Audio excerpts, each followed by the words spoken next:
Okay. Seems like overall it's as good as ready.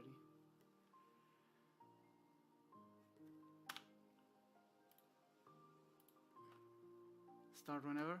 Okay, then I think I'm just gonna start now. I'm gonna explain during the first cutscene. So, yeah, okay. I'm just gonna go ahead and start now. 3, 2, 1, go. So, this is, as you can see, Kingdom Hearts Final Mix HD. I'm running the any percent category on beginner. And yeah, just a few things at the beginning, because there's a 3-minute 20-second cutscene we can't skip, so I can just talk over some general things. We're running Japanese because the text boxes scroll way faster in Japanese, and we save around 30 seconds over the English version or any other version. The PS4 version is the fastest version due to the load times being, I think it was around 26 minutes faster than on the PS3 version, and the PS2 version not having skippable cutscenes. And yeah, we're gonna do this on beginner, which is the easiest difficulty on Kingdom Hearts Final Mix.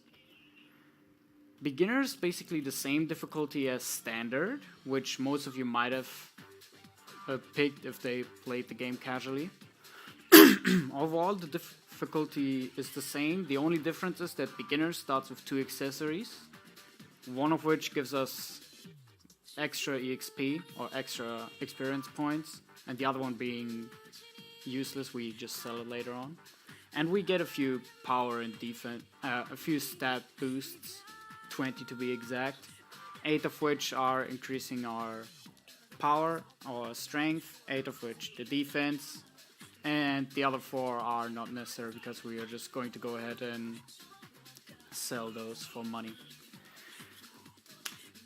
Main focus of the run is obviously going to be to go as fast as possible, and yeah, we're going to use a lot of different techniques like safe warping, so we are going to travel from save point to save point with the world map, as it's way faster than the feeling you get debated.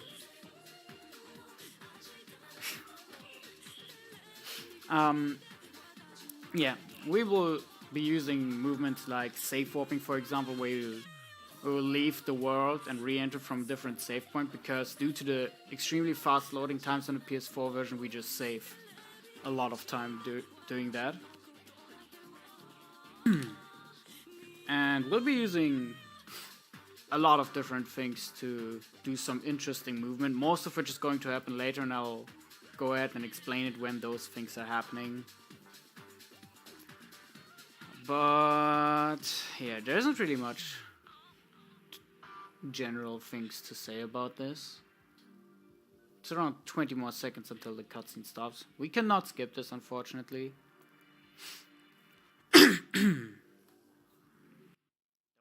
Instance where somebody accidentally skipped this cutscene, but only because this game wasn't fully installed yet. So it's nothing we can just go ahead and replicate every run. But yeah, every time we reset, we watch this cutscene. So we're gonna go ahead, start in this little... We're basically right now in the mind of the main protagonist, Sora. And right here we will go ahead and choose a weapon and discard a second weapon. We will choose the staff and remove the shield, because choosing the staff gives us 1 extra MP and the preferred ability route, abilities being the special techniques in this game.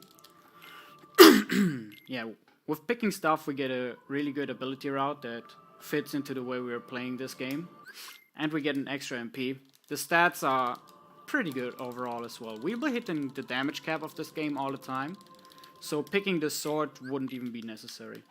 Right here we just have to quickly kill a shadow, skip a cutscene, and then mash through a little bit of text. A little bit more text. Now this fight is called Shadows 1. You can do it in 2 combos. Unfortunately I got a little bit unlucky, so I did it in 3 combos. But yeah, it went pretty well overall. In general, this section is kind of a tutorial. We just have to kill a few things, talk to a few things, skip a few cutscenes, open this chest right here.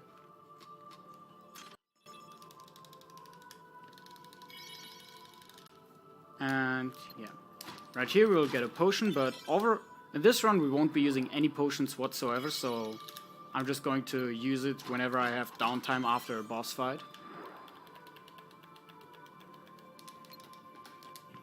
And coming up is our few questions that are going to be asked to those Final Fantasy characters are going to ask us a few questions, and depending on how we answer, we'll get a different experience route. Basically, we can get day, midday, morning, day, and night. Morning gives us an advantage for the beginning, but a really hard late game. Late game being like level 60s, 70s, which we don't reach. Evening giving us a hard time in the beginning, but easier late game. But as we only reach level 45, the morning route is the preferred one. Right here we have Shadows 2. It's basically just an RNG fight on what pattern you get in the beginning and how fast you can kill those enemies. This is actually going really well. Having 3 combos on those shadows is extremely good, because usually this fight can cost a lot of time. So right here I'm going to use the stat boost I was talking about earlier. I'm going to use 16 of those, which is a little bit of tedious mashing.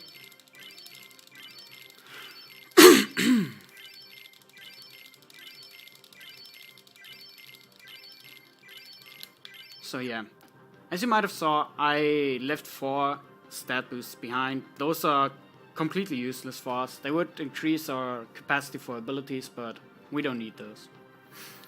So right here we have our first boss coming up, Darkside 1. You can theoretically even die to this fight and it would progress the story, but as you will see, it's really easy to kill him because it only takes 4 combos. That's it. So now we're done with our little tutorial section. That was actually a really good section. 6:42 is a really good time. The best known time for this is, I think, 6:36. So getting a low 6:40 is extremely good, especially right here on the marathon, while I'm trying to commentate all of this. Okay, now we are basically at the home island of Sora, called Destiny Islands, and our goal right here is just to collect a few things. 2 logs, a sheet, and a rope. We're going to use the barrel to cut a little bit of movement and jump up here. It worked well, good. Right here is the sheet. Then we're going to jump on a tree over here, just to skip the little ladder that's down here. Now over here is the rope.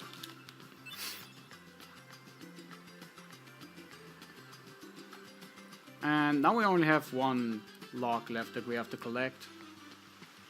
And yeah, that's basically all we do. What I could have said earlier, beginner, any percent is basically, it is the easiest category. It's the easiest difficulty on the game. So we'll be blazing through everything. We don't really have a risk of dying up to 1.5 hours or 1 hour and 20 minutes into the run. And we'll do maximum damage at all times. So there won't be any enemy that we won't be dealing maximum damage to. But there's a damage cap, so it's not too trivial. Right here we just gave the few things we collected on the first day to that girl named Kyrie. that triggers a few cutscenes, all of which are not interesting. Now we're having day 2. We have to collect 3 fishes, which we're going to do first because it's like right next to the spawning point. Oops. Then we have to collect 3 mushrooms, 1 egg, 2 coconuts, and some water. The water of which we get last because we would have to talk to Kyrie again to get a water bottle to fill that one up. We're going to go into this cave right now to pick up the first mushroom. This mushroom triggers a few cutscenes, but we're obviously just going to skip them. And now we're just going to leave the cave. So right here, I will be performing a trick called Task Coconut. To get the coconuts I was talking about earlier, you would have to hit those palm trees over there, the brown ones. The one I'm gonna jump on now. And they can drop yellow coconuts. If they drop a yellow coconut, this one tree that I just hit once, if that one drops a yellow coconut, we call it Task Coconut because we have to collect 2 of them. And every tree has a chance of dropping it. Hitting that tree doesn't cost time though, so if we get that, we can save a big chunk of time. It's just fish? Oh, it's okay. English is not my main language. I can fail in it. Now, upcoming we have the Riku race. A lot of people actually have trouble with that the first time they play it. But we have a route here that is fast enough for Riku to be so far behind that we will actually have to wait for him being close enough so the race can start. Oh, wait, that was weird. We're just going to jump over those trees, hit the star, and now going in the same way back we went here. We can't use the zipline again, so we're taking a few more trees to jump on. Then we're going down here. And we're basically running to the same point we started as. And as we're way faster than Riku, we have to wait now because the game won't load until he's at a certain range within Sora. So that's it for the race. And what we're going to do now is we're going to collect 1 more mushroom and then we're going for the 2 coconuts. For that we're just going to hit a few trees and wait until the coconuts drop. This can cost a lot of time if you get really unlucky. But it can also go, it can also go incredibly fast now.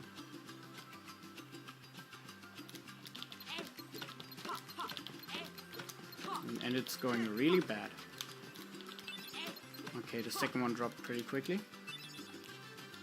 Now we're going to talk to Kyrie and get a water bottle. Because without this water bottle we can't collect the last ingredient, which is water.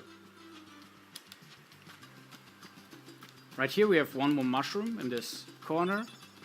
And then we're just going to fill up the water bottle at this little waterfall. And we got everything. The day is basically over now. We just have to talk to Kyrie now once again, and then we then we are done with this little section.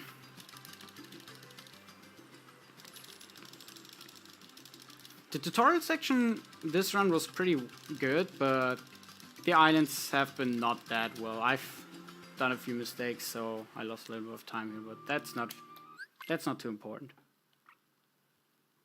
Now we have a total of 7 cutscenes, 2 of which I skipped now already.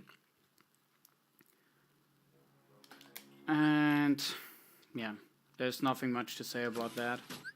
Just a few cutscene skips.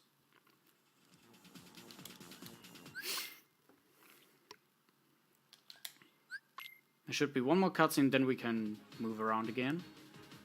Basically, we're now at the night of the 2nd day. What we just finished was the 2nd day of Destiny Islands. That's how the world is called. And now we're at the night of the 2nd day. We will have to go to our friend Rico over there, which we will see a few more times throughout the run. And he will basically grant us the Keyblade. I won't go into detail on how exactly that happens because that would be that would go too much into the lore, but we have the Keyblade now. Now we can finally fight Heartless. Heartless are the enemies that are running around on the island right now. With the wooden sword, it's not possible to hit those yet, because it just basically phases through them. With the Keyblade, we can finish those enemies. Right here we have Darkseid 2 again. but he's just as easy as he was early.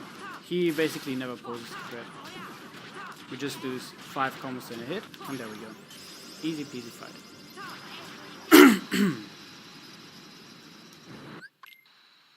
KH's deep lore, it has. So now we're in Traverse Town.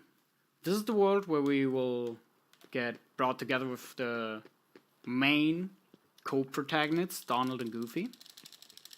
But before that happens, we will have to strafe around the town a little bit. So what a lot of people, when they casually play it, think is that you trigger the fight, the next upcoming fight, by triggering every cutscene with Donald and Goofy. But what you actually have to do is just killing 5 shadows. As I'm going to kill a few shadows right here. That's 4, that's the best outcome. And now I'm going to kill 1 more shadow in this room. Yeah, perfect. Now we can continue. And yeah, we're gonna talk to Sid. And as we killed all 5 shadows already, we will be able to go ahead and go into the next mini boss fight. It's not a big one. It takes 12 hits. You might recognize it from Final Fantasy VIII. This is Squall. Oh my god, I was dropping hits. That's not good. But the sub 15 Leon fight, it's actually pretty good. He's called Leon in this game. I don't know why, but I haven't played FF8, so I don't know if that name may have been in the actual game. We're gonna have a few more cutscenes here. The problem with a lot of the cutscenes in KH1 is that they have specific points at which you can skip them. That cutscene was not earlier skippable than when I just did that. You have to watch Riku, how he wakes up on the floor. There's several cutscenes that are skippable only several seconds into the actual cutscene, which is kind of weird, but yeah. So what we're gonna do now, we're going to kill 3 of those soldiers, because that will grant us enough experience points to have a strength up for the next boss fight and hit the damage cap once again. We killed 3 of them, so before the next boss fight we will reach the next level. I think we hit level 7. And that will grant us a strength up. Oh, stream was lagging a little bit over there. Okay, now we fight against 6 soldiers. And now we have Donald and Goofy as well. If everything goes right, we do most of it, of the fight, but it doesn't go right. It actually goes pretty bad. But Donald helped, so it's okay. Donald can use fire, which one-shots the enemies, and that's really helpful in this fight. Now we have God Armor. It's basically just a gigantic soldier. Our goal is to destroy his limbs, his arms and legs. What we usually want to happen here is that he staggers, but if you break a limb, you cannot stagger him. This fight went relatively bad now. It could have been a little bit faster, but it's not too bad. 1701 is a pretty good time for a God Armor. Donald helps. Yeah, Donald is actually relatively helpful, especially in the early stages of the game. Later on, he's mainly for healing. But yeah, later on, Goofy's the helper, because he has a theoretical unlimited supply of ethers, but we're going into that later. Now we have a ton of text boxes. In KH1, text boxes are not skippable like in KH2, and that's tedious. It requires a lot of mashing, and it's annoying.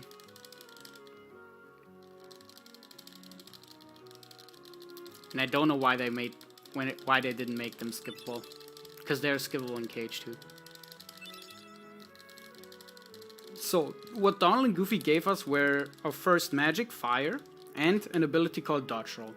I'm gonna quickly do a menu here, take Goofy's ether, equip what we just got from the boss fight, and the dodge roll. Dodge roll is going to be our main moving tool. So, we're going to use dodge roll to go around the world because it's just faster than regular walking. And yeah, this menu was pretty fast now, so I'm gonna go over what I just did. I basically took the ether that Goofy had and equipped it into my own inventory because we're going to use it soon. Then we equip one accessory that we got from the boss fight and the dodge roll that we learned from Donald and Goofy. What I did now is something that seems a little bit weird to people who see the run for the first time ever, but it actually speeds up a lot because stripping our gummy ship out of all the parts to only have the cockpit and the engine gives us a significant amount of increased speed. I believe that just by unequipping everything from our ship, because it doesn't take long, it takes like 20 seconds I think to do that menu. On the second gummy route we are already saving time with that, and we will have a lot of gummy routes, so having our ship like that is the fastest way to go upon these. Unfortunately, the gummy missions are not skippable. They're not as bad as in KH2 in my opinion. You can speed them up with better engines and some accelerator gummies, but we'll get into those later. Right now we just have our tissue box with a little engine. And for the next 30 seconds there won't be happening anything.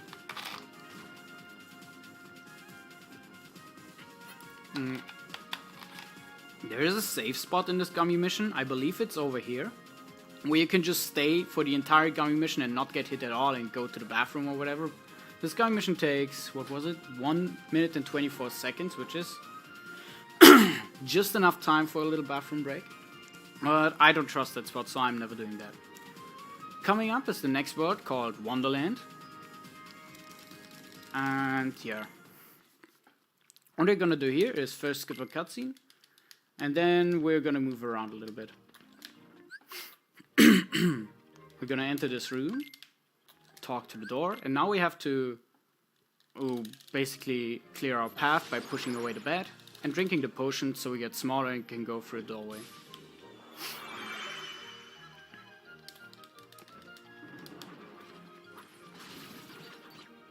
So now we have Alice, who is, I don't know how you say that properly on English, at the court, and she's being, I don't know if you said easy, but the Queen of Hearts, which you just saw, is basically, yeah, she thinks that Alice tried to steal her heart and now she's mad at her, and we have to find evidence that that wasn't the case.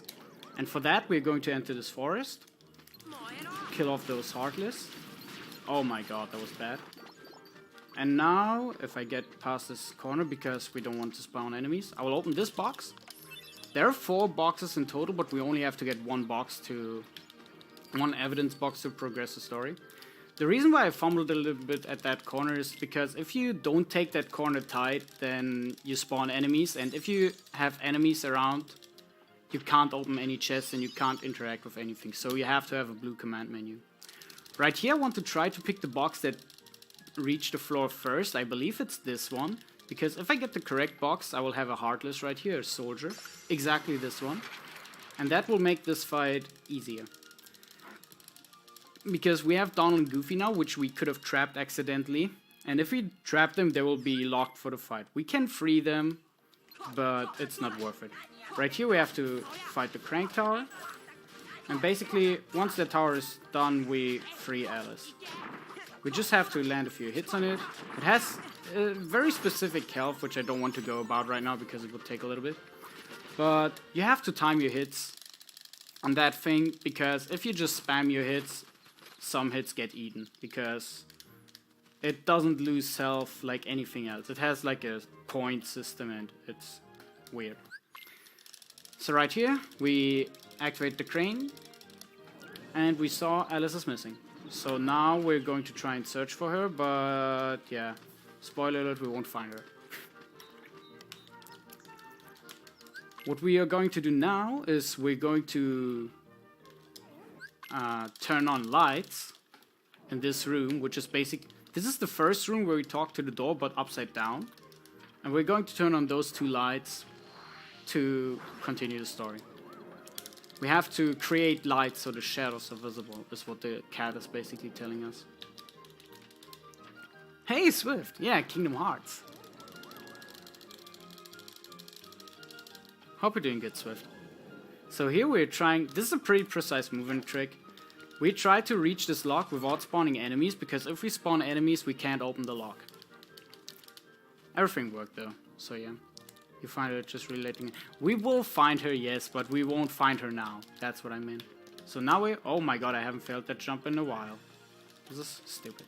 We're going to talk to this cat and trigger the next boss fight, called Trickmaster.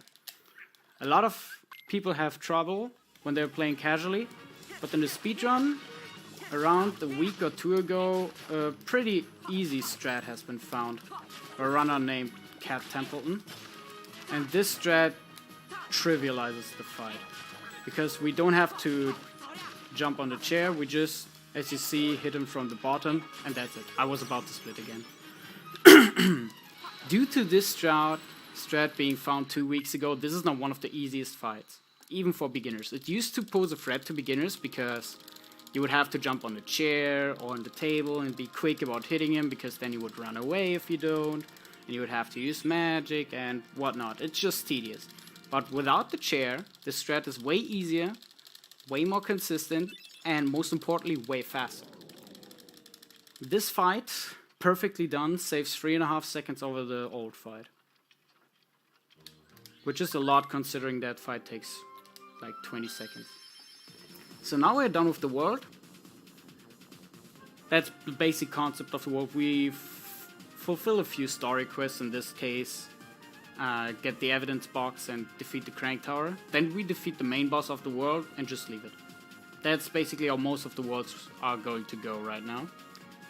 At least concerning the Disney worlds. They're basically like filler episodes. Right here we have a 1 minute and 40 second gummy mission. And as earlier, we don't really have a lot to say about this. I just have to watch out to not die, and dying here is actually pretty hard. I am able, like, I died a few times to a few gummy missions, but it shouldn't happen at all, because it's relatively hard. You don't necessarily have to try to die there, but if you don't pay attention, it can happen.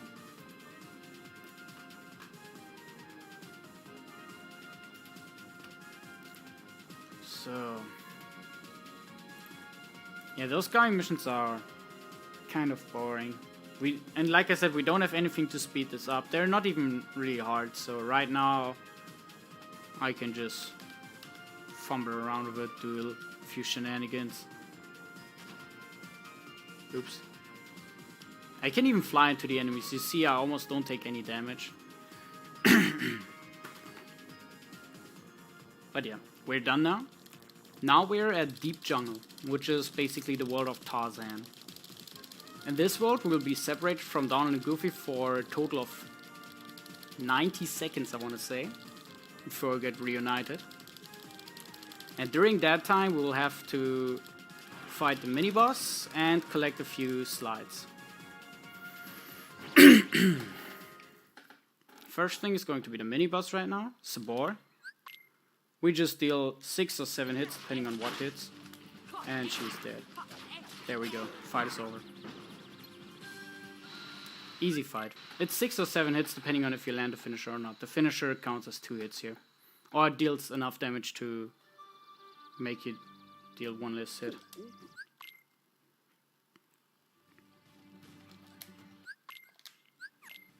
So right here, we're just going to jump over this thing, jump down.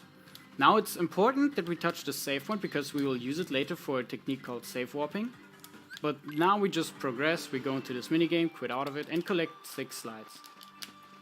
Important about the slides is that if you collect them, a text box appears, but while the text box is open, the gameplay still continues, so you can set it up that you collect every slide while doing something, for example, rolling or falling down or whatever.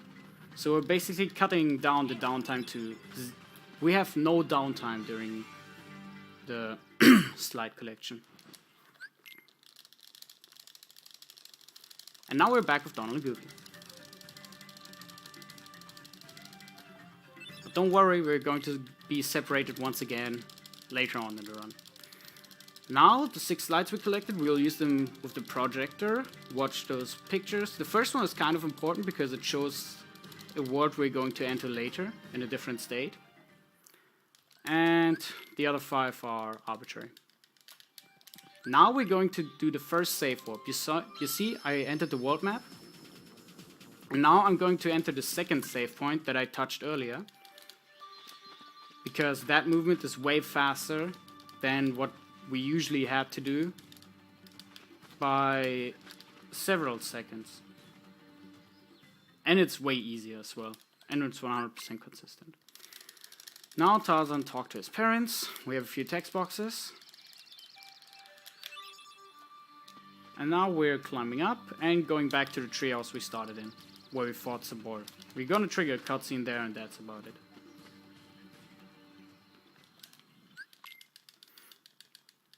Now we're going to go back. As you see, there's a lot of backtracking, especially in this world. Jump into this tree, skip through the minigame. Oops, that was a weird camera. And now we're going to go back into the tent. Oh, we didn't even get to see Sabor. That's weird. Usually you see Sabor jumping around next to the tent. Now, one of the worst parts of the round begins. Power Wilds. Those monkeys are random and nobody likes them. They take 2 blizzards of 3 hits to kill. One spell or 1 blizzard is worth 2 hits in this case. This is one of the worst parts in a run just because they're completely random. We have a few setups, but some rooms are still extremely random and it just sucks to fight against those. We're going to do a little minigame abuse. We're going to activate this minigame and quit out of it because that's faster due to loading times than going the normal way. Now we have the second room. We're going to do 2 blizzards. All the way. Ah, that's bad. Oh, come on. Okay, I don't have any MP left, which is pretty bad.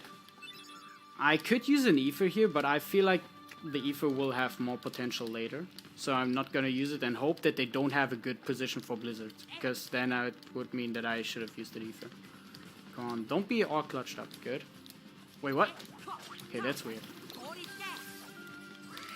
This room is, in my opinion, the worst room. I don't know if other people, let's say other rooms are worse, but this one is just horrible because the power wilds can be spread out a lot, and this room is gigantic. So right here we're going to use the Ether that we stole from Goofy earlier, after the first boss fight, if you remember.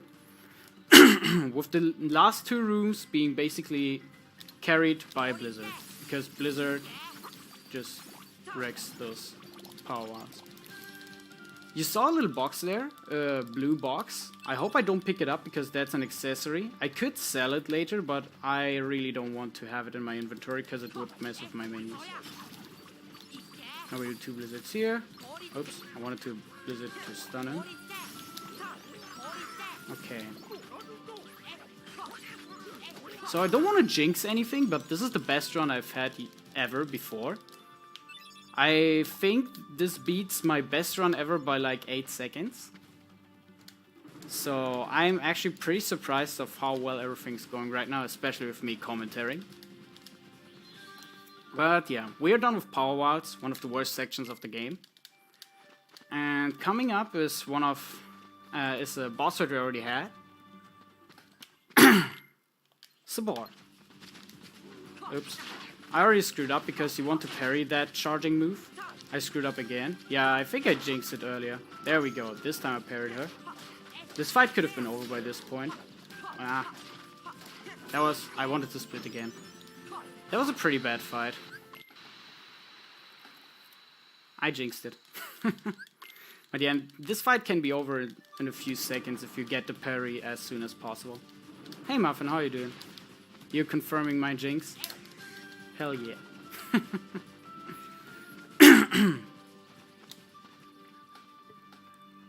Okay, now we're going the same way we went. Oh my god, I didn't hit the loading zone. We're going to exit out of this minigame. Quickly activate it. Oops. What is this? That's weird. And now we have to do the most random shit ever. We have to defeat this fruit. Nobody knows where it's coming from, nobody knows why it's here, but it takes 15 hits of our Keyblade. I dropped 1 hit, so I have to do an extra hit here, but it's okay. Everything's still fine.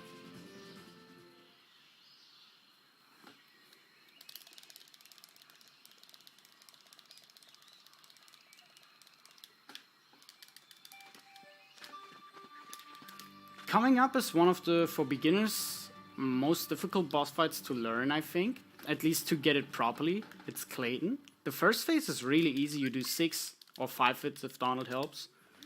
Here, Donald helped, so it's going to be 5 hits for me. That's it. That's the first phase. The second phase is really precise. And I'm gonna be quiet for a minute. Okay.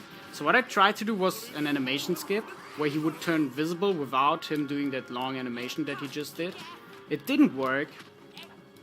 So it's not that bad. But our main goal is to knock down Clayton and then do 17 hits on him.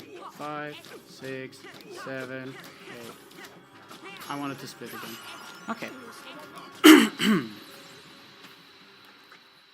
It was a decent fight. It could have been better if I would have gotten the first animation skip, but oh well. Now we're going to go to the actual worst part of the run. Waterfall Cavern. Platforming is not the best in this game. There are fake ledge grabs existing where Sora ledge grabs but doesn't pull himself up. And the camera is a little bit of an enemy here. So I'm gonna try and get this as quickly as possible. I got it second try, which is actually pretty good. So, it's not the best run ever.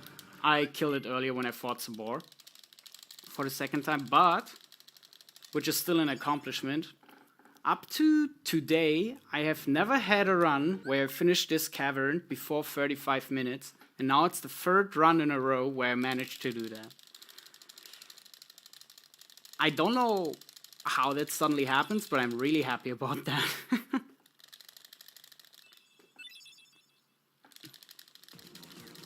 Okay, we finished Deep Jungle. Went pretty decent.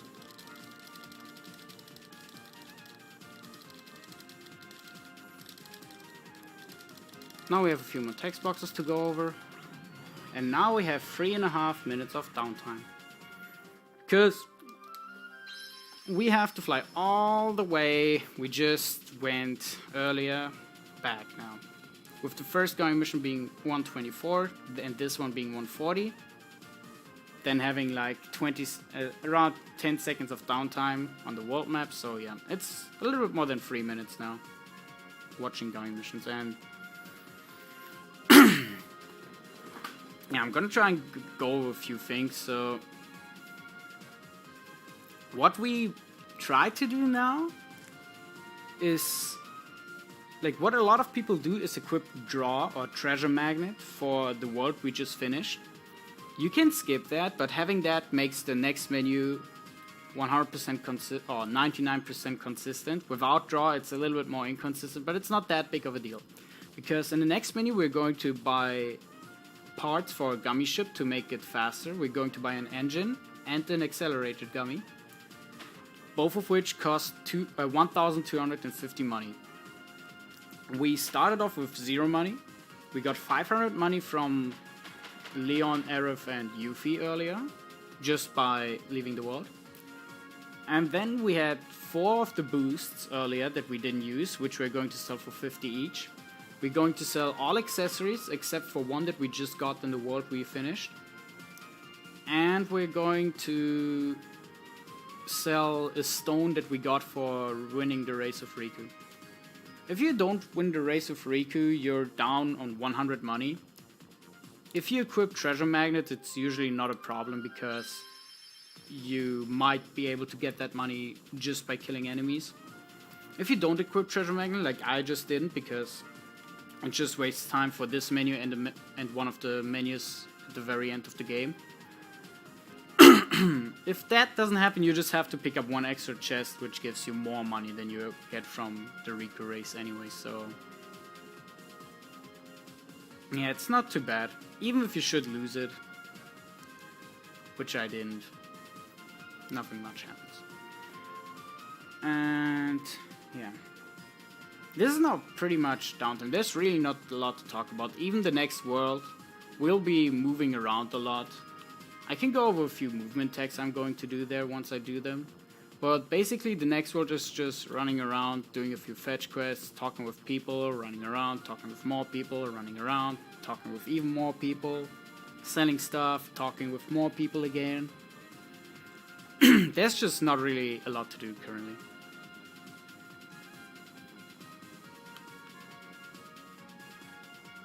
I could have equipped a gun just to try and get a higher score to make the gun missions a little bit more exciting. I might be doing that in the next menu, just so the gun missions aren't that much of downtime. But yeah, now we arrived at Travis Town again, and we're going to dock an accessory shop. What our goal now is that we talk to Leon, and we ask him about the 2 gummy pieces that we just got from the worlds we finished, called Navi Gummies, or Navi Gummies. They will allow us to travel to different worlds, but Sora doesn't know that, so we'll have to go and ask some people about that. Right here we will have the first instance of a Trinity, after I killed those enemies. Right here on the bottom there's a... oh, we don't see it right now. No, there it is, the red sign. Those are 3 hearts, called a Trinity. And throughout the game there are 5 versions of Trinities. The blues, runs... oops, wow, I'm inside of Leon, interesting. There are blue Trinities, red Trinities, green Trinities, yellow Trinities, and white Trinities. Over the course of the 80% run, we will unlock all the Trinities except for the yellow ones, because those are in an optional world. And yeah, from the get-go you have the blue Trinity.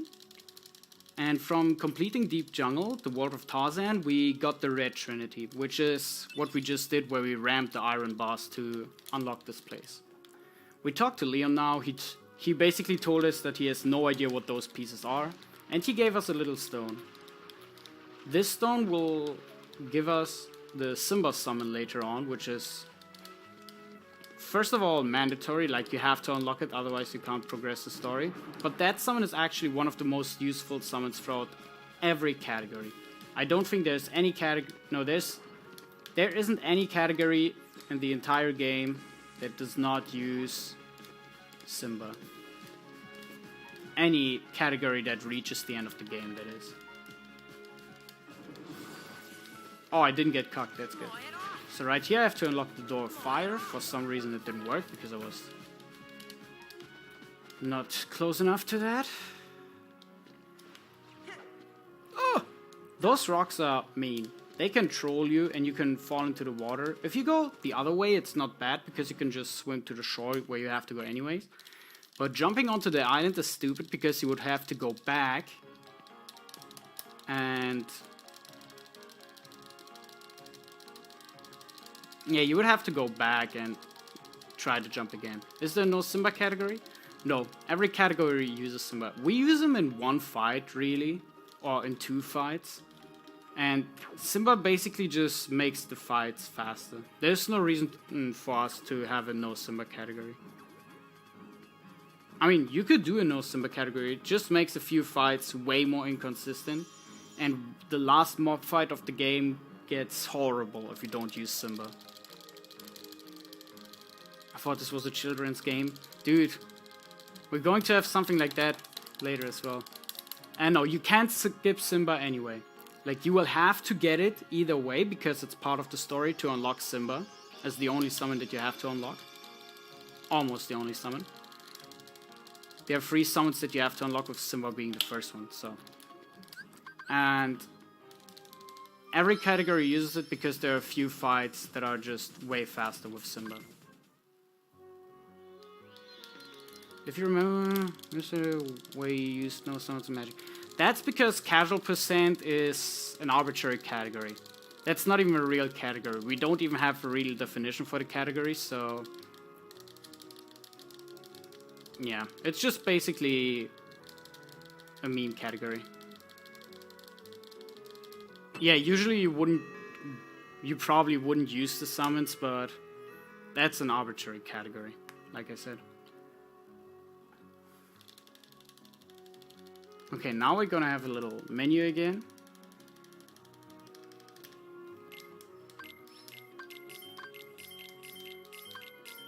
We just basically sold everything but an elixir and an accessory. I casually used the Mushu whenever you could. Really? I never used any summons. The only summons I used were Tinkerbell for survivability. and very, very rarely Bambi.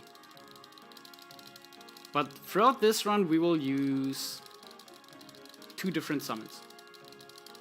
The first one being Simba that we unlock right now. Now we have Simba. And the other summon, I'll talk about later. So now I just go back.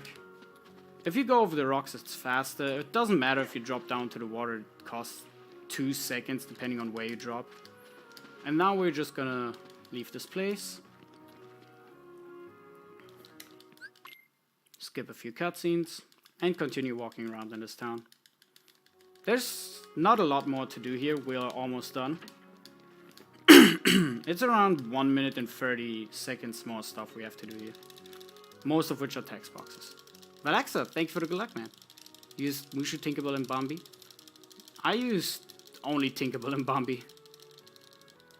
I think I used Mushu very, very rarely just to, like, test him out if he's anything good, but he never seemed any good to me. Right here, we quickly saw one of the main villains, Maleficent. This is one of the only cutscenes where we see her, as we skip those. But she'll come back later. Okay, now we talk to those people. Now we're done with text boxes. We are almost done. We unlock this door right here, which is important that I do it before I enter the house, because if I enter the house, I have a red battle menu in the bottom left. And as I said earlier, if you have a red battle menu, you can't interact with things. Right here, the last few text boxes. Now I'm gonna buy the gummy pieces I was talking about earlier. The engine and a haste G.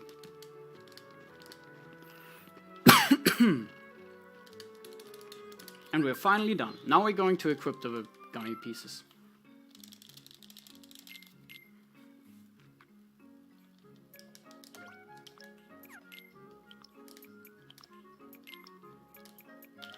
I equipped the gun now.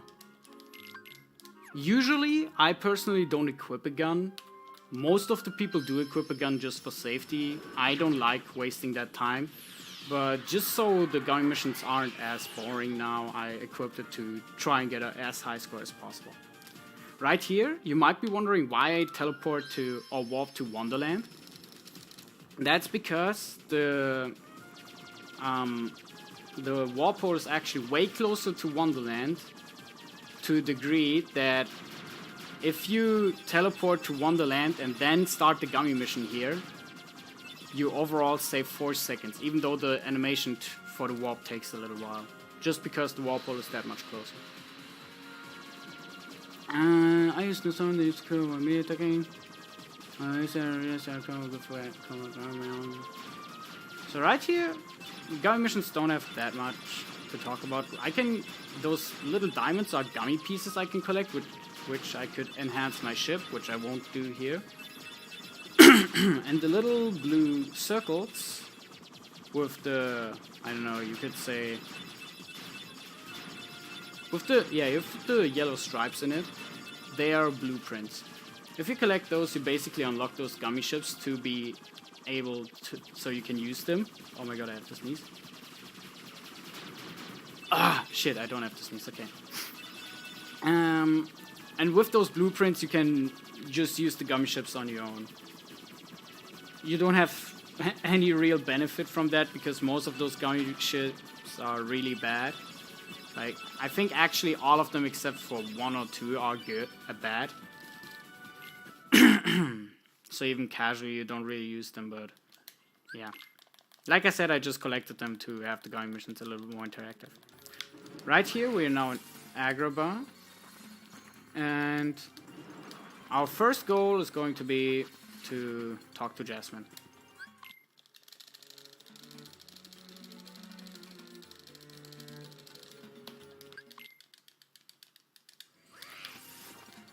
Now we talk to Jasmine. Jasmine says that she is trying to escape from Jafar. I don't remember what exactly happens there. KH2 have donut chips. KH1 doesn't have those. And now we freed the carpet. We touch the save point to do a safe warp later on. And we just randomly pick up a Mega Elixir because Aladdin has things like that in his house. being as poor as he is. Now we're gonna talk to the carpet, and now a relatively bad fight is happening. Save Aladdin is what we usually call it.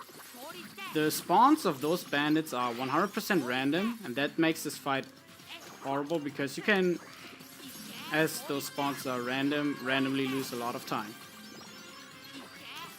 There are 10 of those bandits, all of which have to be killed. You can see that you finished the fight by me not being able to move right now. I had a pretty long load there, which is unusual. But yeah, we're done with the fight. Now there are routes that switch in Aladdin already, but I will do the safe warp, so I'm not going to switch him yet. What I'm going to do though is another safe warp that I prepared earlier. I'm going to enter the storage right here. Then I touch the save point. Quickly leave the world.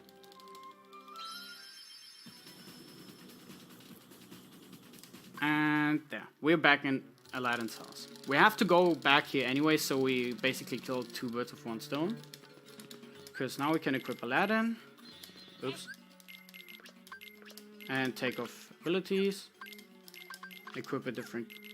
Okay, that's stupid. Equip a different keyblade and a few accessories. We shifted our XP necklace to Goofy because we don't want the...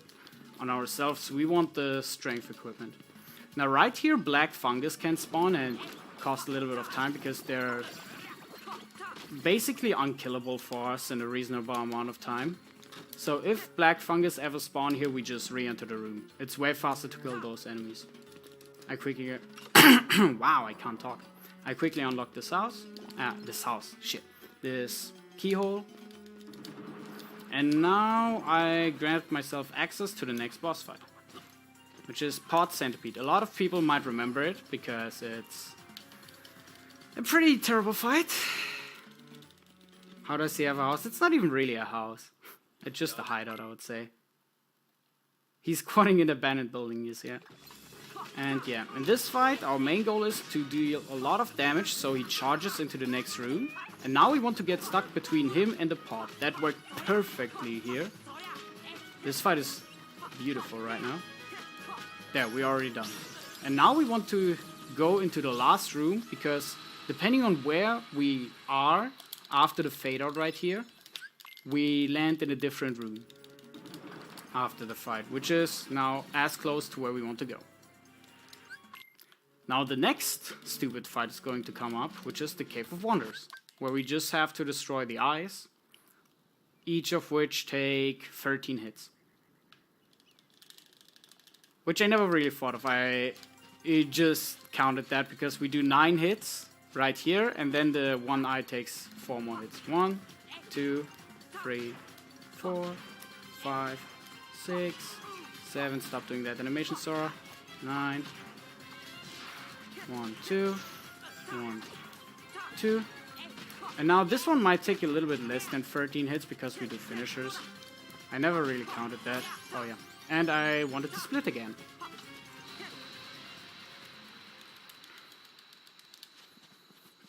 We defeated the Cave of Wonders, so now we're going to go ahead and go to the next boss fight, Jafar. Right here, this area might seem like a little maze casually. You really don't have to walk around a lot here. I'm just gonna go here, dodge roll a little bit. And right here, I will have to destroy this pillar. You can destroy it with physical attacks or with fire, the way I do it. I see some people using physical attacks. I don't know why. I feel like it's actually slower. Even on level 1 they use physical attacks and I don't get why. I'm just using magic because I feel like it's better. And we destroyed that pillar because in the next room we wouldn't be able to progress if we don't destroy the pillar, because the pillar actually reached into the room right here. This path would have been blocked. So now in the treasure room, nothing important, just a little bit of gold. Now one of the hardest fights for newcomers. Well, one of the hardest fights for newcomers to be fast in. Jafar. We're gonna do a hit. Third hit is going to be Blizzard, so he's creating his magic bubble, and there. The problem with this fight is that if you want to be fast in this here, you have to catch him before he flies away. And it's hard to catch him if you don't know the timing.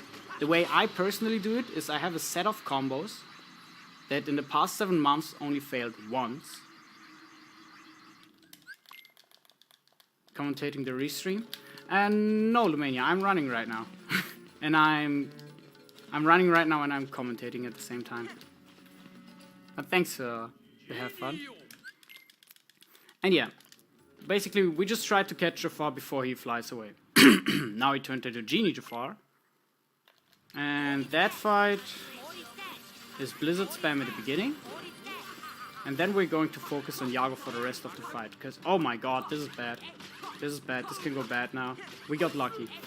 If you don't do it correctly, Yago has the option to not fly over the torch right here. We want him to be over the torch. I missed a few hits, which made it scary, but he went over the torch, so everything is fine, and I got scared.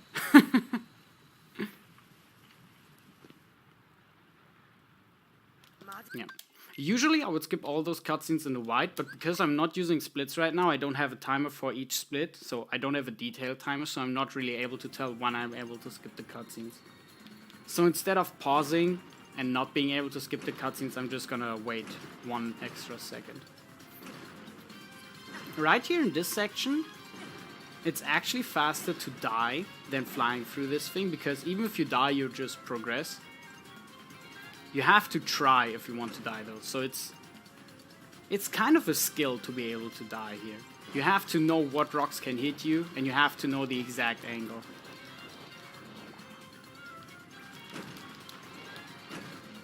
You can die to the second fire pillar. I have never managed to do that before though. This is all pre-recorded. He said he was dead, said he was jinxing it, and then he lost time. Scripted.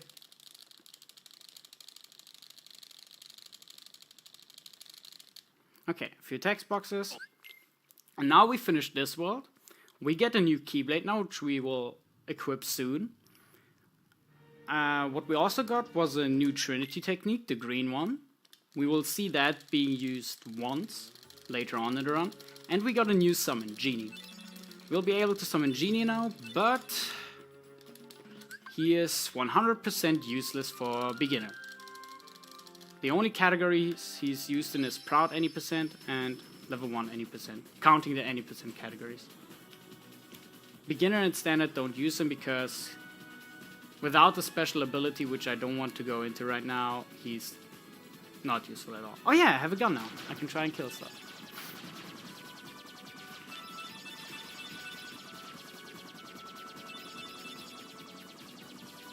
If I would have touched that warp hole, I would have had to restart the gunning mission, because that would bring me to either Traverse Town or Wonderland, depending on what exit I take. But we want to continue, and we want to, quote-unquote, try to get to Halloween Town, but, oh shock, we're not going to reach it. Which you'll see in, I want to say about a minute. Around 35 seconds. Which I'm gonna take that quick time and drink a little bit. I'll be right back.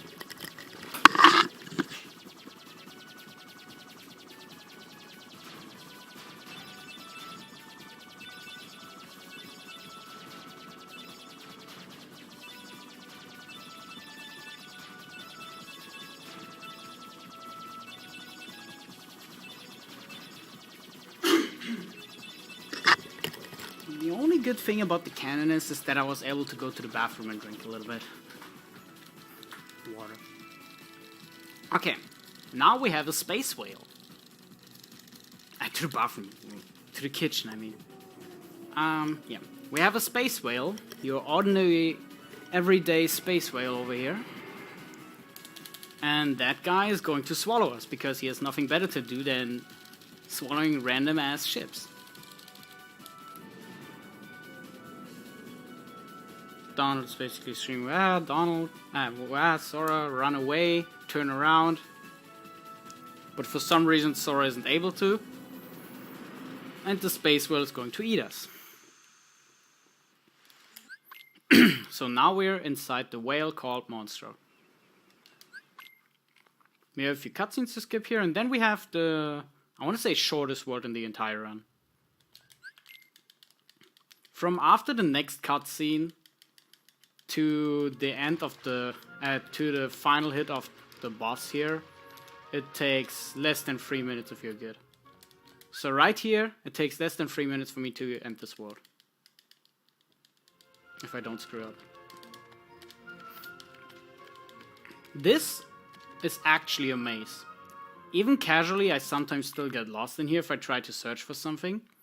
But the actual route is 1, 2, 3, 2, 5, 6, 5, 4, I think. So right here, I tried to do a trick called Chamber Free Skip, but mainly because I was talking in between, I wasn't able to do so, because I would have to press circle, the attack button, in a certain time to land on the side of the entrance I just fell off, and I would have been able to skip one room by just jumping over to the next exit, but it didn't work. It saves roughly 7 to 8 seconds depending on how fast you overhit. It's unfortunate if you don't get it, but you usually don't get it. You can learn it to get it a little bit more often, but it's hard. So now upcoming we have the first of 2 boss fights here. Both boss fights are almost the same. We have Parasite Cage. This fight is terrible because for some reason or at least I am really good at dropping my hits here. But if you don't drop your hits, you can stun lock him, and if Goofy doesn't push you away. There. I almost got a sub 1 hour Parasite Cage 1, which has only been done by 3 people before, and we are 73 runners in this. No, we are 104 runners at this category. And 3 people have gotten a sub 1 Parasite Cage 1, and I was almost able to get that right there. Which is kind of incredible.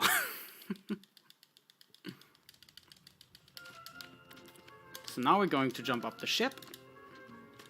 Open the chest because there's a good ability inside of there. Equip a Keyblade, and now we're gonna equip a few abilities. And the ability we just got from the chest, which is High Jump.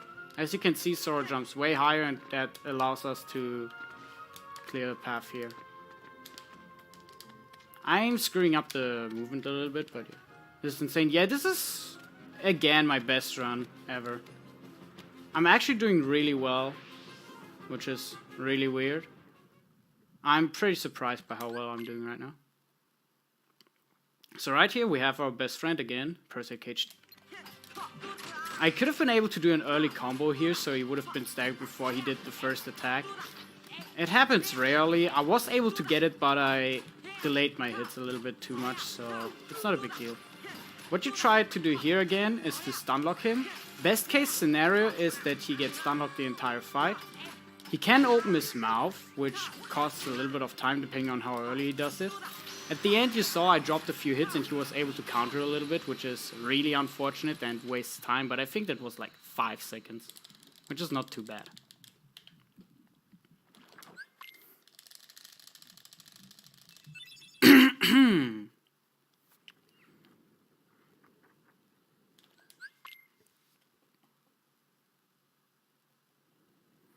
And now we're done. Space Whale adventures are over, for now. We're going to re-enter this world because there's another summon in here that we'll collect. The way summons work here is that most of the time, I think, except for Tinkerbell and Genie, you get stones. And those stones have to be given to the fairy godmother we were talking to earlier. Because she frees the stones and turns them into the summon state, which they actually are. They just turned into stones because their worlds were consumed by darkness, and that's how they saved themselves. So now we're back to Agrabah, but we're not going to re-enter Agrabah.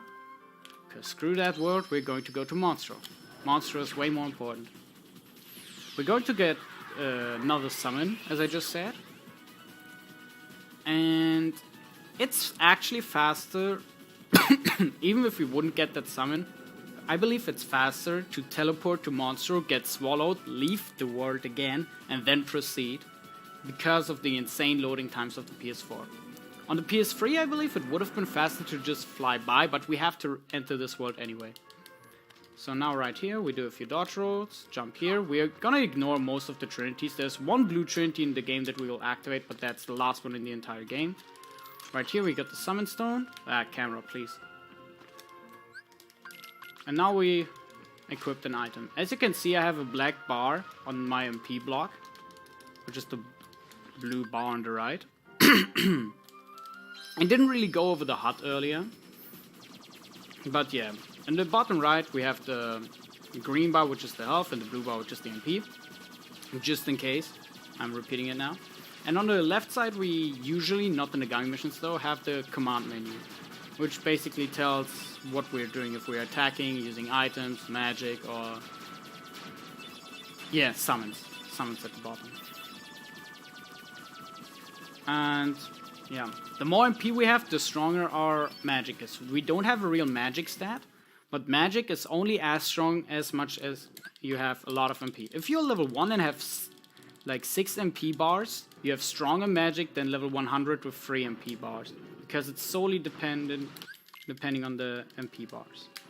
Right here we have a few Heartless, which are not hostile yet. We're going to jump up here because there's a power up here. And now we're gonna roll down here. For some reason we get teleported over here again. Oops. We basically just met Jack Skellington, but as we don't watch cutscenes, we don't know that. We're going to enter the lab now, the lab of Dr. Finkelstein.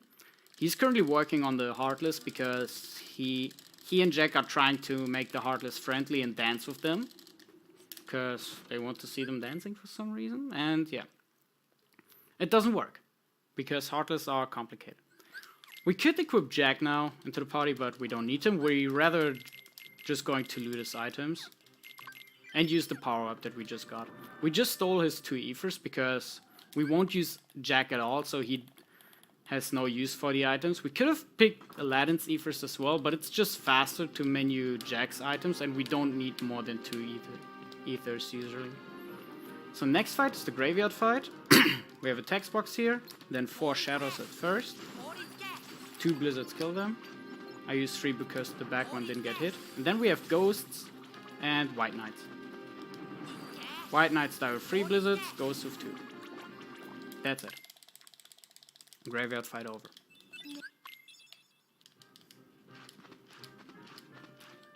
Nobody saw wants to dance. Hey, exactly. Nobody saw dancing. Okay. We just got the... Oh, I don't even know how that thing is called in English. I just know the German name. Whatever. We just got an item from Sally. The one that Professor Finkelstein told us to get. And now he tells us to get a Jack-in-the-Box. I was waiting for that cutscene. That took a little bit. And... yeah, that Jack-in-the-Box is a little bit further behind than the graveyard.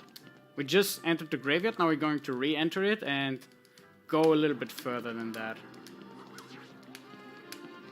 I hope that there are enemies spawning and not mushrooms, because mushrooms are a little bit slower. And oh, it's mushrooms. Feels bad, man.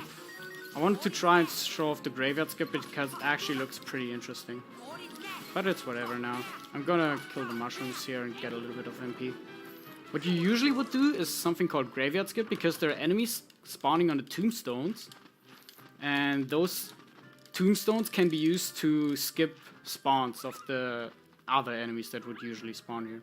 We have a little graveyard minigame here. 7 tombstones, 3 of which have ghosts coming out. Oh, I wasn't sure which one the last one is. We just have to do the Simon Says thing here. Best RNG would be if all of the right ones would be triggered, because we are close to the chest. We got 7, 6, and 3. So we moved a little bit away from the chest, but that's not a big deal. So this is what it would look like if we get graveyard skip, because you saw those enemies called White Knights standing like mummies on the graveyards, and we would kill them and take those graveyards for ourselves, basically. But we didn't get it, so whatever. Now we're gonna talk to the professor again. He's going to finish the heart, but the heart is going to get stolen by Lock, Shock, and Barrel. And as we need that heart, or Finkelstein needs that heart, we're going to go over and get that heart back. Or try to, at least. So we're going to go once more into the graveyard. This time we have a cutscene that we skip here. And the lantern that we just activated earlier, we're going to use it to travel a little bit to the next room. 1, 2, 3, 4. That White Knight didn't die. Okay. I could have used that ether earlier, but as we didn't do graveyard skip, there was no need to do so. I need at least 5 blue blocks and 3 yellow stripes of MP for the next fight to work. I have 6 blue blocks, which is more than enough for the next fight to work if RNG doesn't strike here and screw everything up. Right here we're going to do something called community climb. Instead of going through the front door like boring people, we're just going to climb our way up. There are a total of... oh, are we just gonna fail it? Which... what? What the hell is that right now? I've never seen that before. Okay. So once again, we're not going to go through the front door, but we're going to jump up here and climb all the way up. There are a total of 3 jumps. No, 2 jumps. Both of which have been found by different people. There are 3 jumps. One jump that nobody does.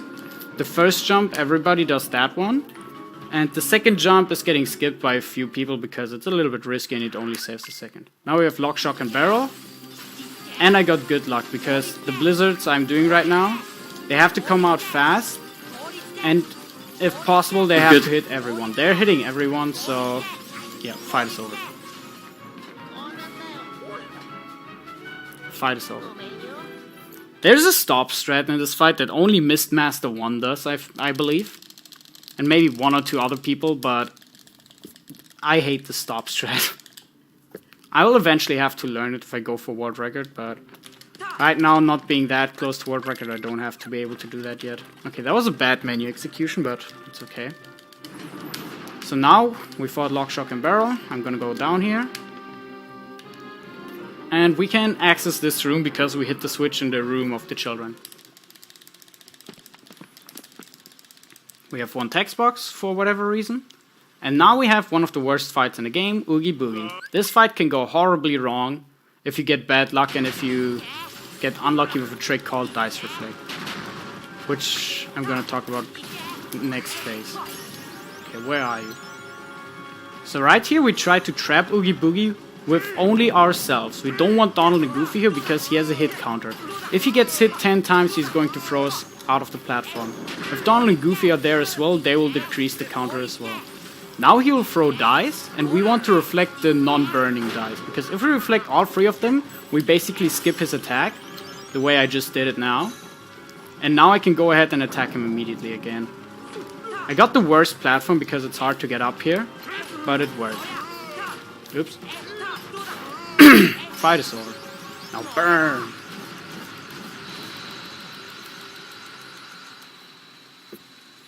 It's pretty hard to get up that platform, and usually nobody traps them up there except for me, I think. But I came up with a way that makes it pretty consistent to go up there. I usually get it first or second try. If it doesn't work though, then you wasted a phase and you will lose a lot of time, which is ridiculous. But he doesn't move from that platform away usually for me, so I'm just taking whatever I get. Now we have the Oogie Manor fight. This fight is unique because we don't really actually fight one guy, but we fight those little dark blobs. All of it, oh my god, that was bad. Oh way, what is happening? Camera. All of which die within 5 hits. 4 if we reflect the fireballs they shoot at us. But yeah, we're just gonna do 5 hits on each of them. There are 7 in total, and the fight is over. Oops. The house tries to stop us, obviously, by shooting fireballs at us or summoning Heartless, which are usually not a problem. On beginner, they're not a problem at all. They might be slowing down a little bit, but yeah. This jump was found by Mistmaster on accident. You can basically skip going around that thing and just jump up that ledge because you can barely reach it for some reason. Now we have a long fade out. And we're done with this world. So, seaweed is always greener in somebody else's lake. What? What do you mean? You know, going up there. But that is a big mistake. What? I don't get it. Wait, I wasn't paying attention now. I was confused. You confused me, Muffin. So now we're just gonna leave the world. And now comes the bad part. We have now so-called Hook's ship. We're going to enter Neverland now. The problem is that we have a 30% chance of missing the world. We can just straight up fly by. We will notice when we do so, though. So there's a 30% chance that I will lose 45 seconds now to something that's completely out of my control. I hope it doesn't happen, because it has happened in the last 2 runs I did. But yeah. We can just bless RNG right here and hope that it appears. Bless RNG is literally the only thing we can do here.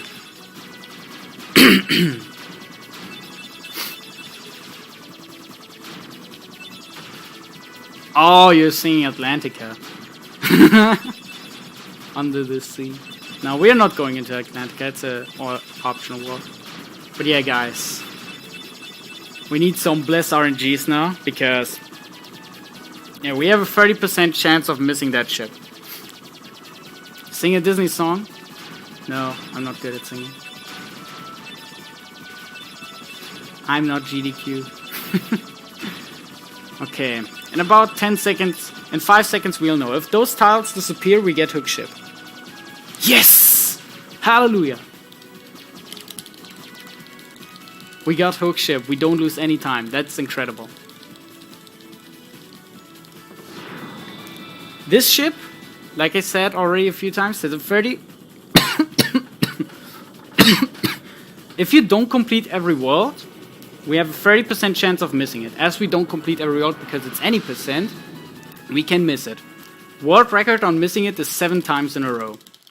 Second place is, I think, 5 times. My record, my PB in that is 3 times. The first miss costs 45 seconds and every other miss costs, I want to say 30 seconds, 30 to 40 seconds. I'm not sure. Is this PB pace? I think so, yeah. I'm pretty sure this is PB pace. I'm not entirely sure because I don't have my splits open. Now we're gonna do a few jumps here and there. Jump down here. If we use magic while jumping down a hole, which we'll do a few times here, we will not be able to grab ledges. And right here we can skip using the ladder by just having a position high enough to trigger the loading zone. It's not tied to the ladder. What people usually do is a Keyblade swing, but the Keyblade swing sucks in my opinion. So I'm doing Cure, which is working way better for me. Because of Cure you're getting lifted up a little bit as well, and that's just enough to hit the loading zone. Now we have one hell of a fight coming up called Anti-Sora. And that fight is hard and hard. Yeah, it's just straight up a hard fight. It's hard to learn, it's hard to master, and even if you're good at it, it can still suck because of Donald and Goofy. No, because right here, as you saw, I was trying to do a combo, but the railing at the side actually blocked me. So now I'll have to improvise on how to loop him. And I hope that he doesn't give me too hard of a time to loop him. He does. Okay. Going good. Goofy, Donald, stay away. Goofy and Donald can push him away, which makes it harder to hit him. But if Donald and Goofy die, it's the best case scenario because they won't be able to move him. Basically, there's a set timing after his Keyblade swing where you can hit him. And it's hard to hit that timing, but I actually got it. This was a really good fight. If I'm good... Okay. There's a way to skip this loading because for some reason... After this fight, if you approach the door properly, you just skip the loading zone. Now I'm gonna be quiet for a second. Oh no.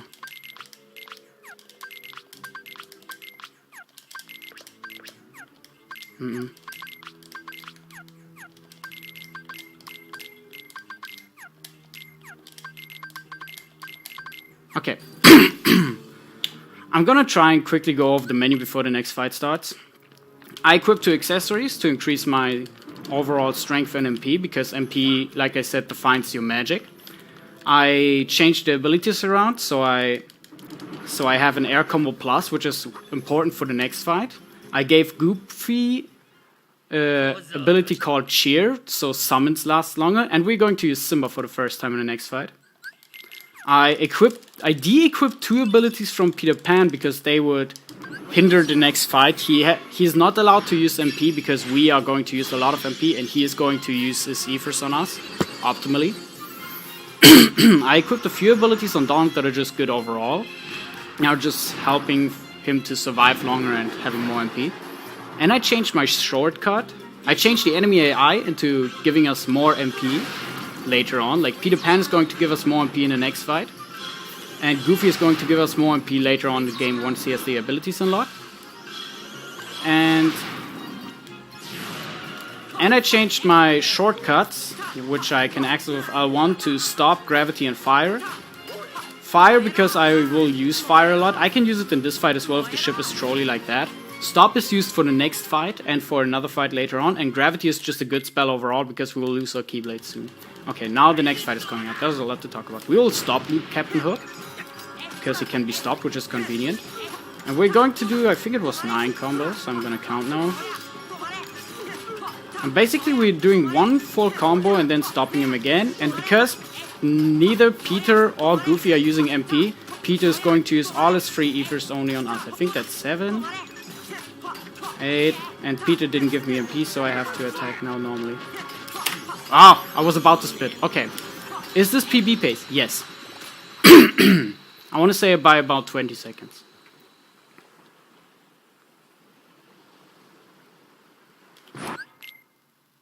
That was a good fight, by the way. If I would have gotten the quick load, I would have almost reached a tiny mini goal I set myself, which is defeating Captain Hook sub 120. Right now, I think it was 120 and 11 seconds. With the quick load, it would have been 120 and 4 seconds, which is really close to my goal. Especially because that's not too far away from world record. Right here, I had to hit the clock tower a few times. We basically had to set the clock to 12 AM. Or 12 PM, whatever. I think it's AM because it's dark. And yeah, that unlocked the keyhole for the wall. We get a Keyblade, the Tinkerbell Summon, and the Glide ability. Tinkerbell is useless in the run because we don't use her. The Keyblade is very useful. We're going to use that one for almost the rest of the game. And Glide is useful because it's Glide. Now that was bad movement. That's the new Keyblade. We're going to equip Ars Arcanum, Goofy Tornado, and Glide. Oh yeah, what I would have been able to go about earlier is, like I said, Japanese is faster, so top runners are usually using Japanese. We have 1 top runner that uses English because he refused to buy Japanese. And most of the runners can't read it. I personally can read it, which makes things a lot easier for me in case I screw up the menus. But most of the runners just memorize how certain things look, and that's how they go about it. Right here we go to the Fairy Godmother again, because as you remember we picked up a stone and monster, which is Dumbo. I activated the Trinity. I was waiting for the day that happens. This Trinity is completely useless. I wasted time. But it's so close to the save point that you can sometimes accidentally activate it. The only good thing about this is that I got an extra Ether and I can use it in an upcoming fight. It potentially increases the speed of that upcoming fight by a lot, but if the upcoming fight is going good, then I don't even need that Ether. Not the fight that immediately comes up, but the one, but I think in around 10 minutes, yeah. So right here we're going to do a boss that usually people fight way earlier, but you can postpone that boss up to after Neverland, the way I just did it. We're going to climb up the spell tower here. We have 8 enemies up here. We hope that we kill all of them with Ars Arcanum. It worked really good, because we have to have a red command menu to activate the red Trinity here. Now we're gonna ring the bell 3 times. Ring the bell 3 times will summon the boss up here. It will turn around this little cube thing over there.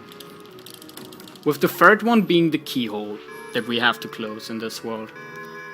Before the keyhole, there will be a boss spawning, a boss that we already saw, but he will be a little bit stronger. And a little bit stronger. The reason we postponed him is mainly because we want to get Dumbo anyway, so we can do it later as well. Or we might as well just do it later. But if we would have done him immediately, we wouldn't have been able to reach the damage cap, and we have a few abilities that help in this fight. So right here, I killed one limb, guard armor is destroyed, but that's just the pre-fight. Now it's opposite armor. This fight is a tiny bit technical. We want to block the first attack, lock onto an arm, use Ars Arcanum, boom, first arm dead. 1, 2, 3, go to... mediocre RNG. He used an attack, which is good, but he didn't use the correct attack. And it's not that good.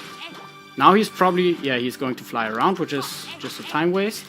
And now he's going to cannon mode. Oh wait, never mind, he's not. I am on gigantic PB pace. Something the desa. I can't read the first two. I can't read kanji, but I can read everything else. Wait. Desa-san-pai. No. Desa-san-pai is what it says at the end, but I don't know what it says at the beginning. What are the first two kanji? It's some verb, because it's with te at the end before it says desa-san.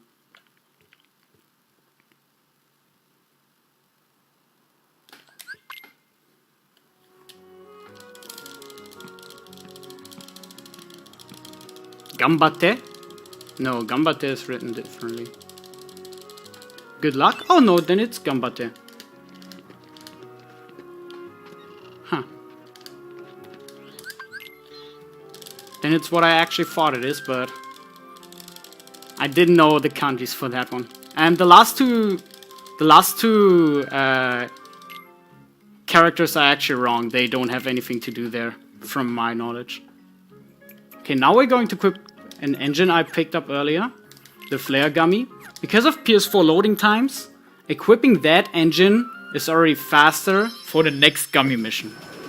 It used to be that we would equip the engine on the Gummy mission afterwards. Because of the loading times, it wouldn't save time on this Gummy mission. But because of the loading times being so fast, we save 2 seconds on this Gummy mission, even though we go into the menu and change the engine, which is ridiculous. The kanji is right for Gamate. Yeah, the kanji is right, but I mean the last two characters, aren't they wrong? The pi? I mean, I don't see a reason why it says Desa-san pi. Yeah, I recognize the kanji now that you said that it's Gambate. What I'm gonna do here now is I'm gonna wait. You see the orange bar at the bottom right? It's my boost. Or it's basically the accelerator bar. If it's full, I can use it to gain a little boost, but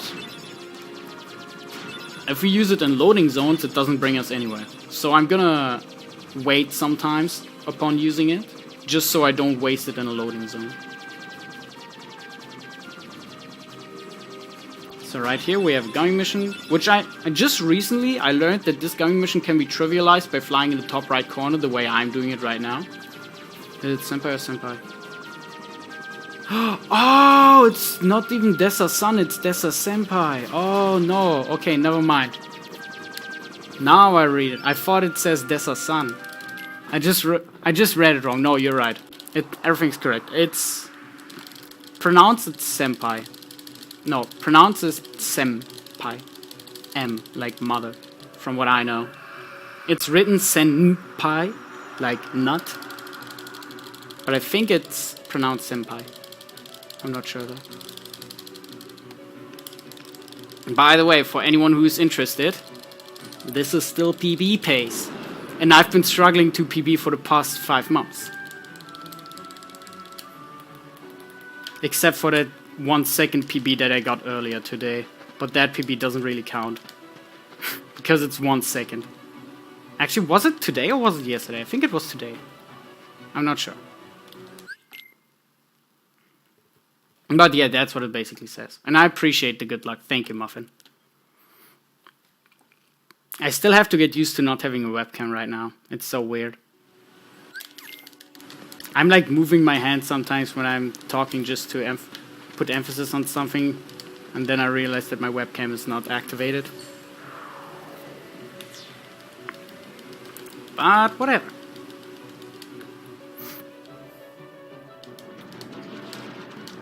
Been looking for a PB for a long time. Got a PB earlier today, but I didn't get it. No. No, I mean like my last PB is over 5 months ago. But the PB I got, I think it was today earlier. Actually, no, it was yesterday. The PB I got yesterday was by 1 second. And that was such a stupid run because I was far ahead, but a lot of stupid things happened at the end. Now I'm actually ahead by quite a bit. Nesu, thank you for the good luck, man. I wish you luck after wishing you...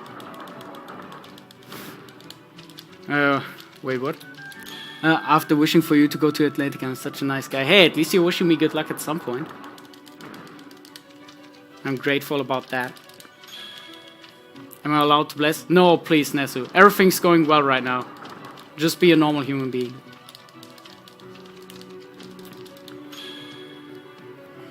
No blessings. Everything's... Just leave everything as it is.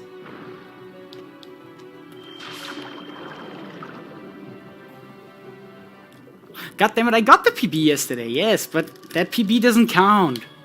It's only 1 second, it's 1 mere second.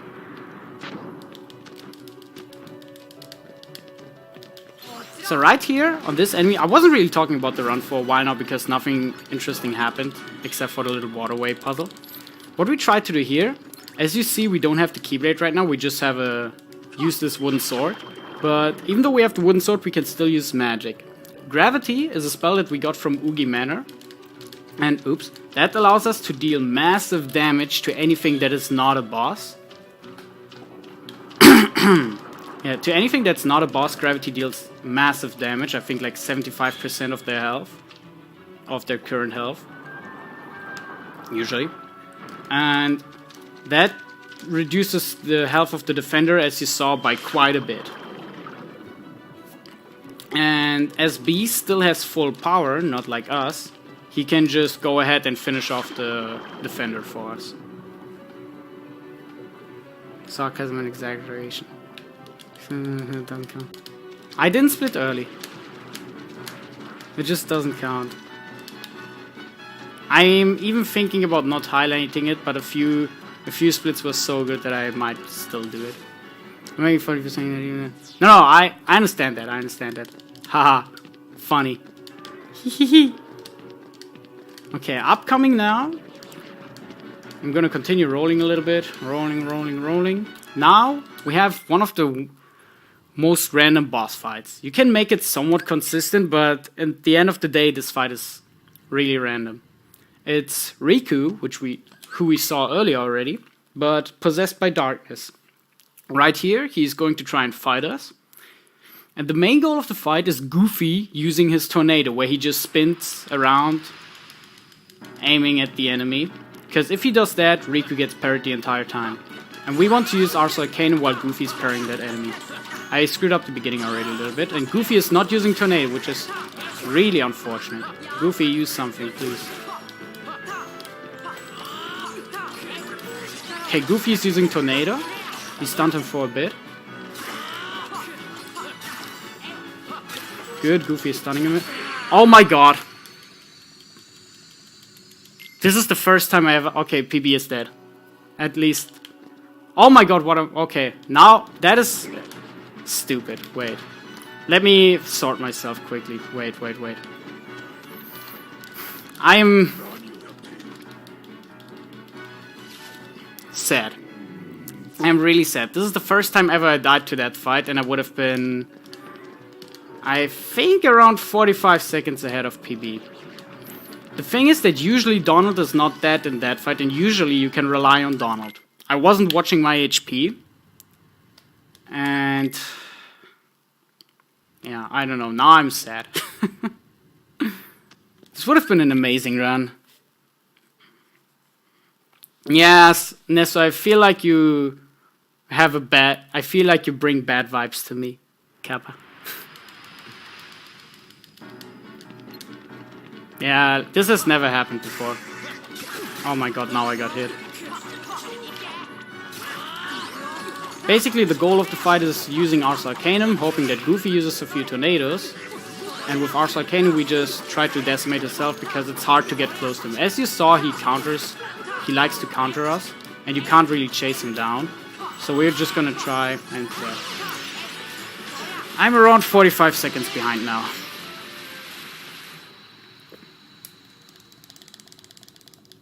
Like I said, I never died to that fight before. Not even like when I started running this game. I think this is the first time in my 10 months that I died now. And it's been on the best run ever. Ah, this is so sad.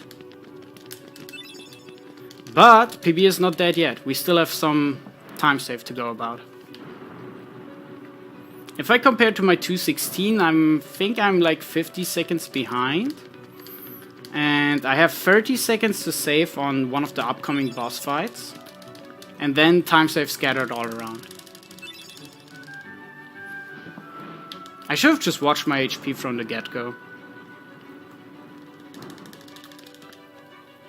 Then this wouldn't have happened. And I wouldn't be... whatever. I just have to look past it, whatever.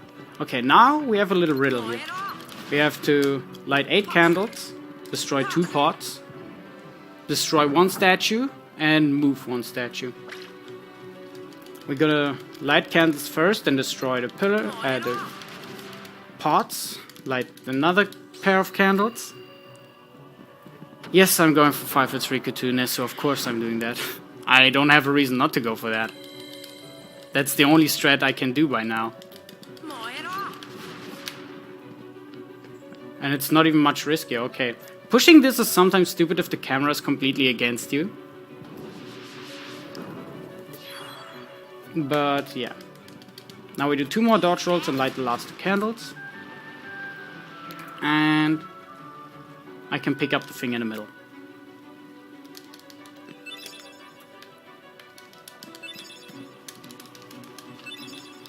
Now we can try a trick. Oh my god, I suck. There's a trick called the Tony Hawk where you jump on the railing and slide down to jump to this box. I've been not getting that the past 4 runs though. Which is unfortunate. It's cool to show off in a marathon. But it's whatever. By this point it doesn't matter too much.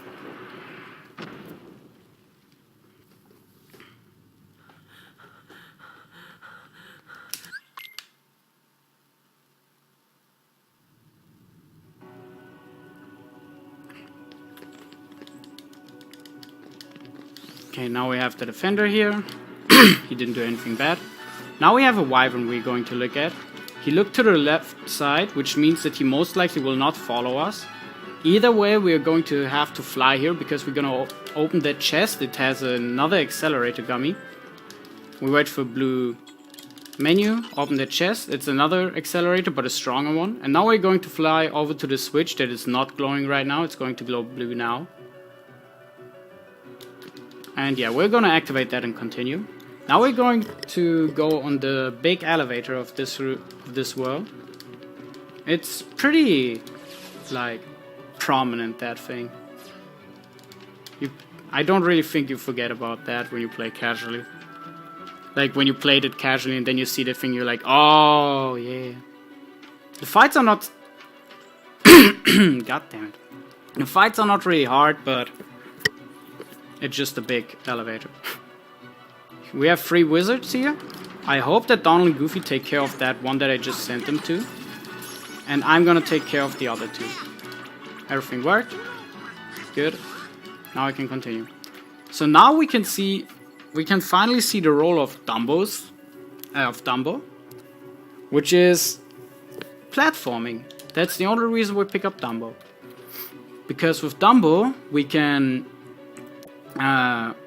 raise our, we can fly up and we can fly high enough to skip some part of the game where we'd have to kill enemies, activate switches and go through a little riddle. But before that, we're going to activate this one blue trinity, because this is the only trinity in the game that is not useless. And this trinity has a mega potion and 2 cartridges, which is ridiculous. This blue trinity is 50 times better than all other blue trinities combined.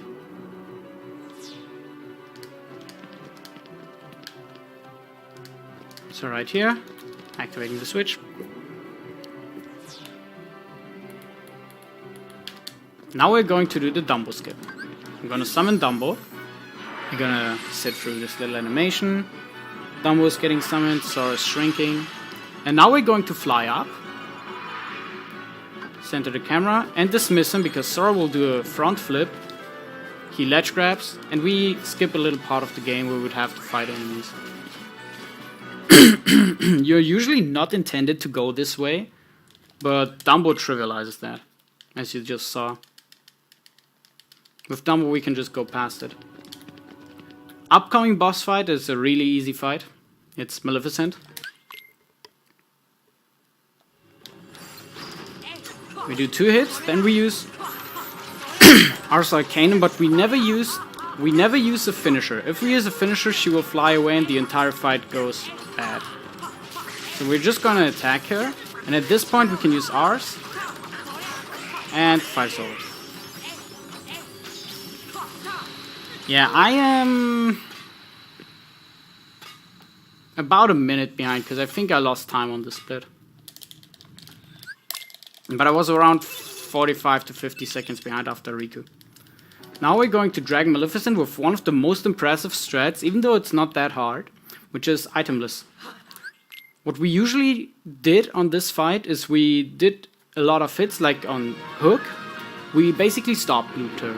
We stopped her, did some hits, stopped, did some hits, stopped. We used to use an elixir, but you can fit in enough hits so you can skip the elixir, which is what I'm going to try and show now.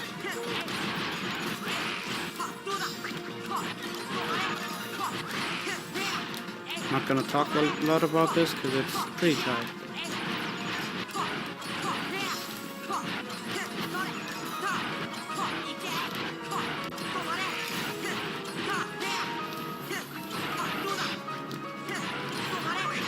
Yep, the fight is over. So as you saw, I basically just stop loop throughout the entire fight.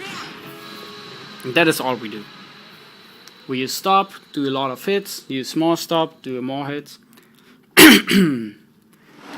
The difference between this strat and the old strat is that we did one less hit before every stop.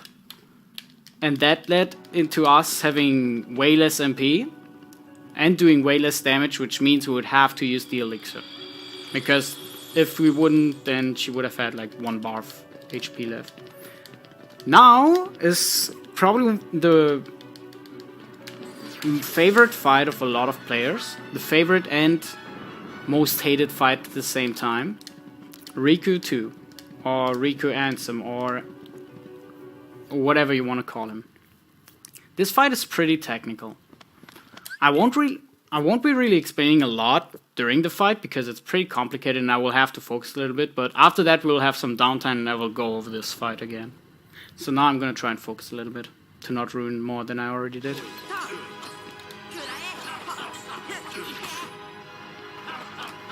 Oh my god.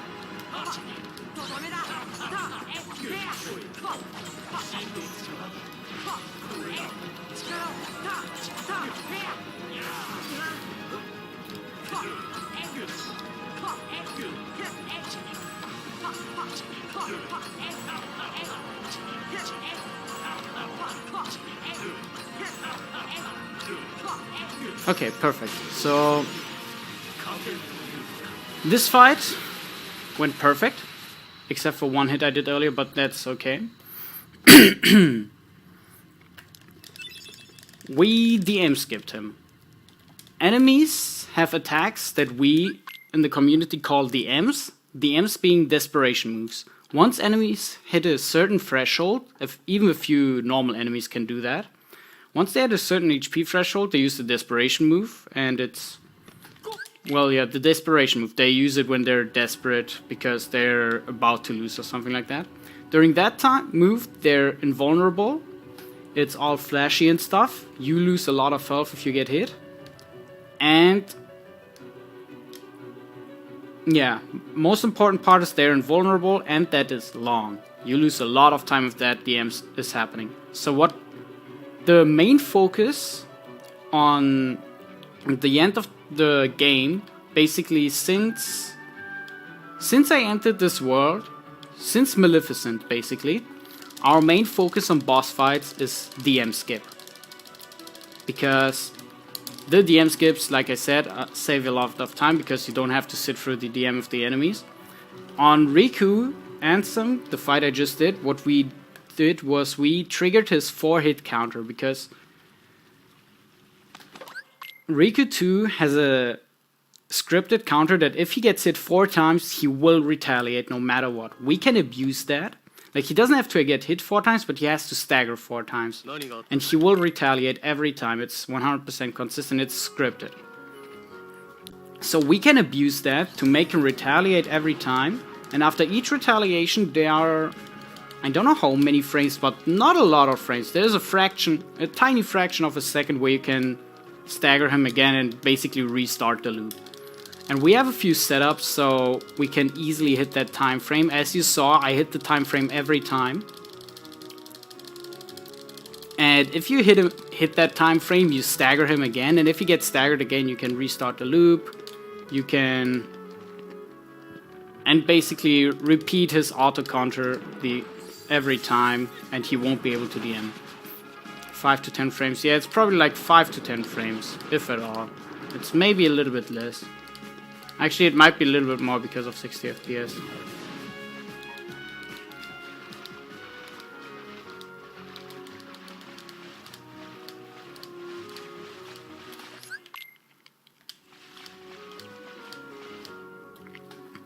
So right here, we're just walking around in Trevorstone for the last time in the run. We have to talk to Sid, so the cutscenes in this place get unlocked. Then we have to talk to Kyrie.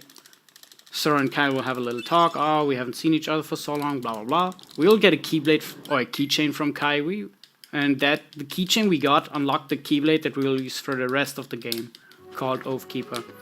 It's stat-wise the exact same we have right now, but it's stronger by 1 point. And that 1 point makes a significant difference.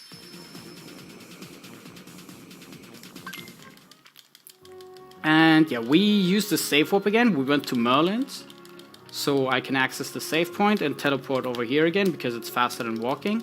Because now I have to talk to Sid again, and he installs a little gummy piece that we just got from the underwater way. Or from the secret passage. And now we're gonna leave Trevorstone for good. We're not gonna see that word ever again in the run. And we also have our last gummy menu coming up.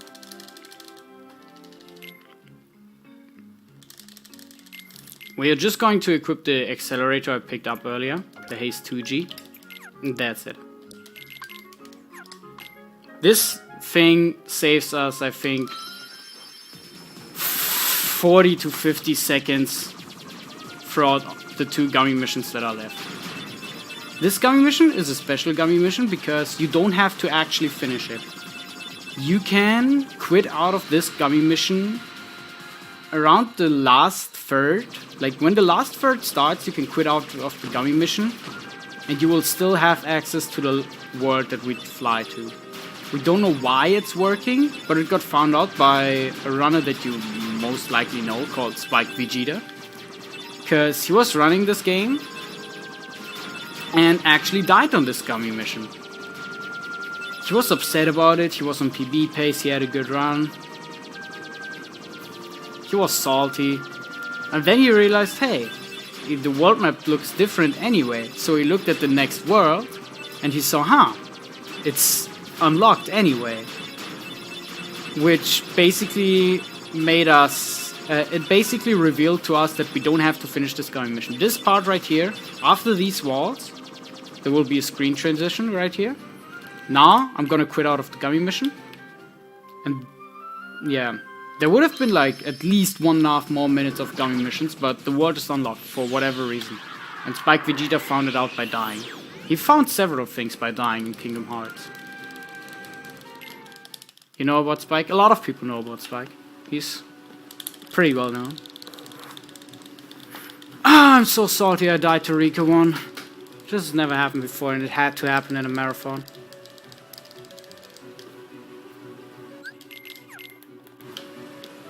So, we put Beast into... Oh my god, this dodge roll never... What is going on? This dodge roll never fails. We put Beast into our party because he has a few ethers and he has a rod that we can use in the next fight, and we hope that he uses it. We're gonna climb up here. Hope that I still get the cycle. God damn it. And now we're going to do another Dumbo skip. We're going to roll forward, spawn an enemy to trigger a fight, or 2 enemies, doesn't really matter. And then I'm gonna summon Dumbo here, because with summoning Dumbo, I can fly over the gap that is usually unpassable. Because I will fly up now, then I will dismiss Dumbo, jump on the archway, and there we go. I'm gonna fly over there, instead of running through the entire Hollow Bastion. Wow, that was close. Everyone knows about Spike? Yeah.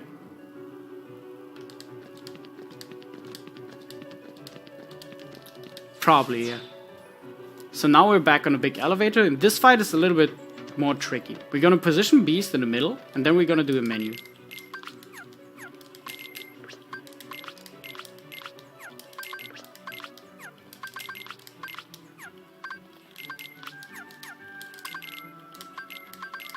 Good. That was a pretty decent menu. So now, we can go first person, look a little bit at Beast. Now for the next fight, we have to hope that Beast growls. If he growls, the fight is basically over. If he doesn't, then this fight can take a long while. And he did. He actually growled. And as you see, almost every enemy is gone. There's this enemy, and then this wizard. And the fight is over. This is pretty much a perfect fight. It took me a little bit to kill the air soldier, but that's okay. Beast did his job perfectly. He bellowed as early as possible. Now we're gonna wait until the elevator is done elevating, I guess. And then we're gonna do the first Dumbo skip we did earlier at the same spot, but once again. I can't wait to see how King stacks up on the NGRMarathon leaderboard.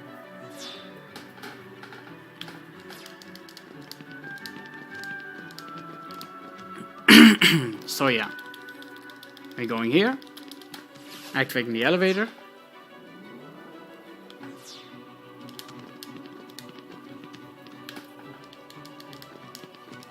Going back this path again.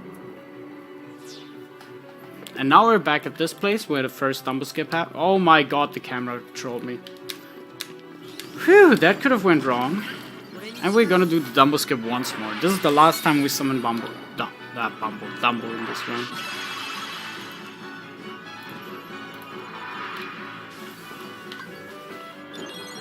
Oh my god. I hope you guys don't hear that right now, because I had to refresh the restream and the sound activated for whatever reason, even though I deactivated it. Now we have a defender here. You can roll past him, but if you roll past him, he has a high chance of knocking you down. And if he knocks you down, you lose over a minute, or at least 50 seconds. That's how I lost my first sub 220 pace run to that stupid enemy. So now we're gonna roll past here, jump a little bit, and enter this gigantic keyhole that we unlocked after fighting Riku 2. Because in here is a boss fight, Behemoth. Usually Behemoths are weak to gravity, but this one is a boss, so he has a damage cap. So what we're gonna do is spam Ars Arcanum. We're gonna wait until the Horn comes down and spam more Ars Arcanum. Oops. We're just gonna try and do as much damage as possible until he stops and goes invincible. We're gonna hope that he does his charge up move. Okay, he moves. Turning around is not preferred by him, but it can happen. This is what we wanted to see earlier. I wanted to see him charging up. I'm gonna use Ars Arcanum once again.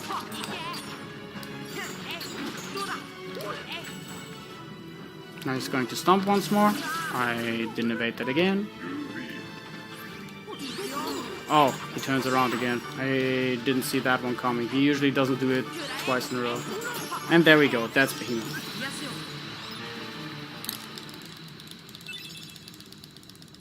Okay, with the Behemoth, Elevator, and Riku 2 fight, I saved some time. I'm now 20 seconds behind PB, not 50.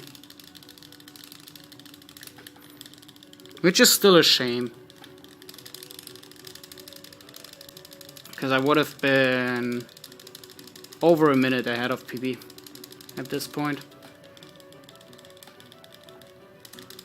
Which is paced for top 5. Now we have an unskippable cutscene going on, which takes around 1.5 minutes, but yeah, we can't skip it. It's unskippable. あんたのことは忘れたくても忘れられないよね。どういう意味だよ。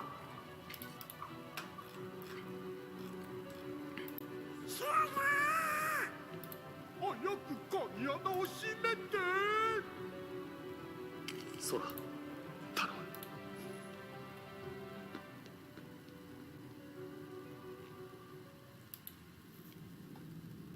む。This cutscene is basically about characters telling each other that once everything is done, once the world is saved, they'll never see each other again because the worlds aren't being connected anymore afterwards.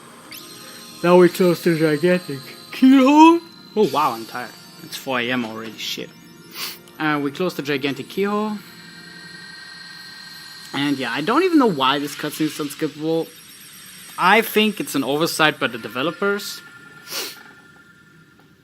But I think they would have fixed it for the PS4 version, or they're just extremely lazy. No, I'm not gonna say that, Nessun. Okay, now we're talking to the princesses.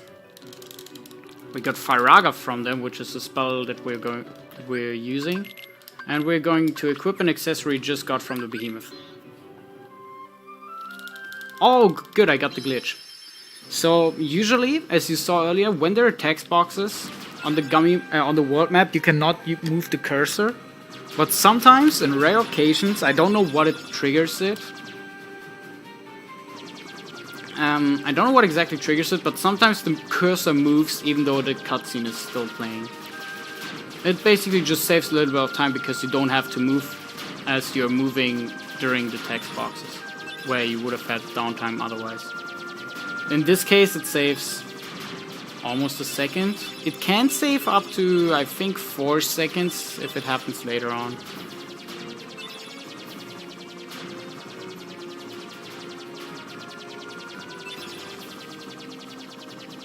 I mean, this run is still pretty good. Aside from the fact that I died, everything else has been going pretty well, which is pretty impressive.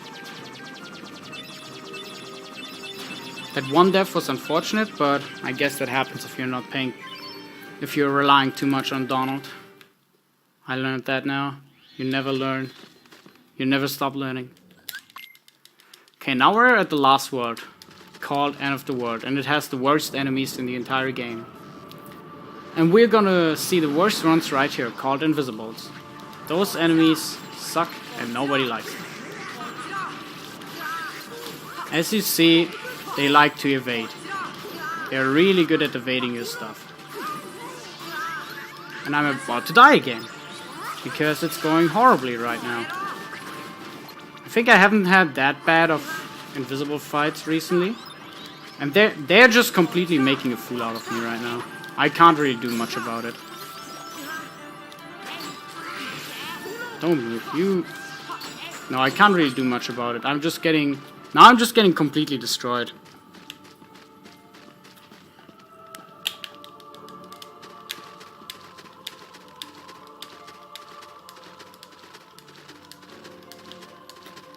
Like, I was saying that the run is going good, but now the run is going completely downhill. I'm just getting destroyed.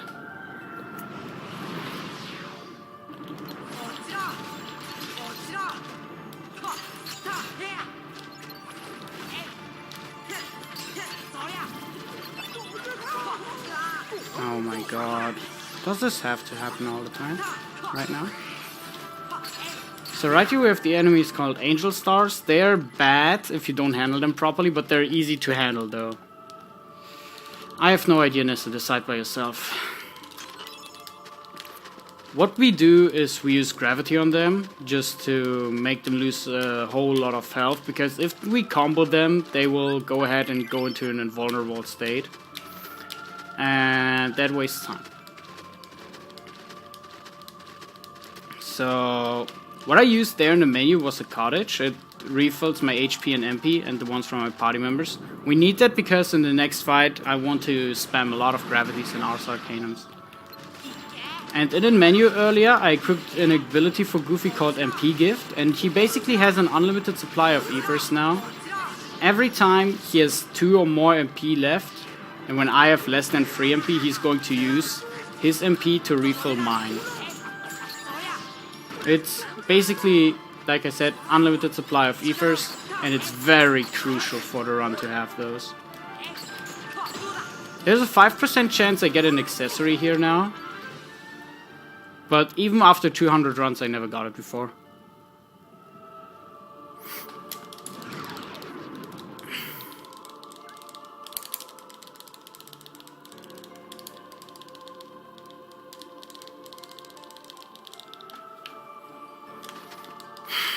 Okay, so now that we're done with that, we're going to quickly equip the Ray of Light again to increase our MP. As I said, magic gets more potent if you have more MP. So right here I refilled everything. HP is full, MP is full, so now I'm gonna be able to use a lot of magic. That doesn't really help Nessa, because Donald likes to use... Oh my god, I never entered this portal before. Donald likes to use stop a lot, and with more MP he stops for a longer period of time.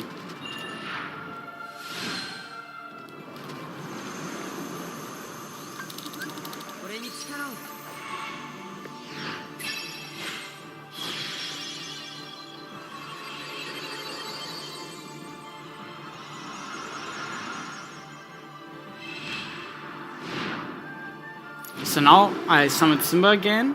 We saw earlier that he's pretty powerful, but right here he's going to obliterate all the waves. I'm gonna do 2 charges now, so the enemies get knocked away. That gives me enough time to do a full charge and kill all the enemies here.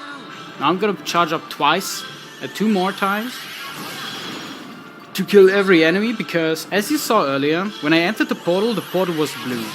The blue portal means that I never closed the keyhole, or I never finished the world, which means I have to fight all the Heartless in those portals.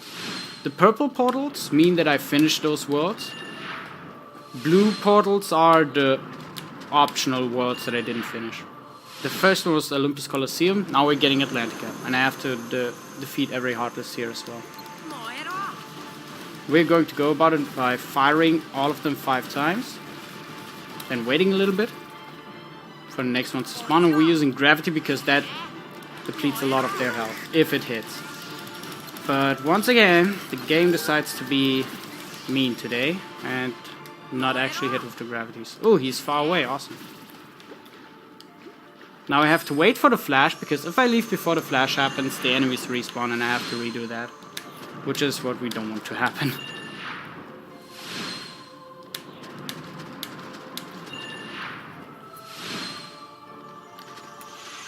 Here, this is the only portal that you have to enter no matter what, the 100 Acre Wood. Even if you finish this world, you have to enter this portal. But it's okay, because it has a Mega Elixir for us, which we're going to use in final fights. And we can restore our MP here. Here we have our beloved Invisibles again.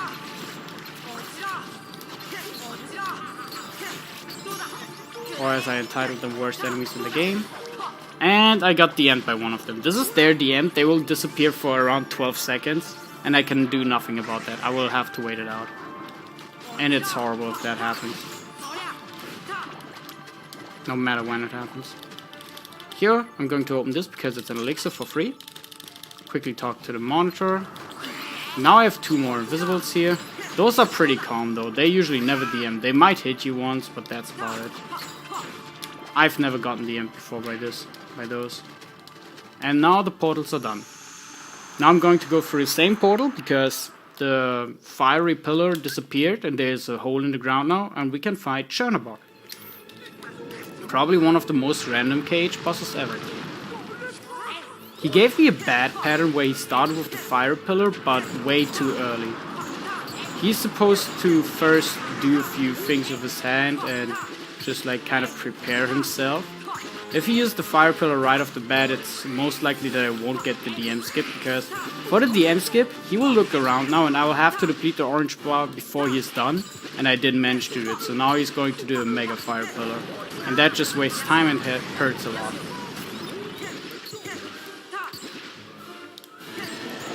Now I got him below 3 bars. I have below 2 bars, so I'm in this last phase. He's going to push me away. But that doesn't matter. I'm just gonna get close to him and attack him again. Oops.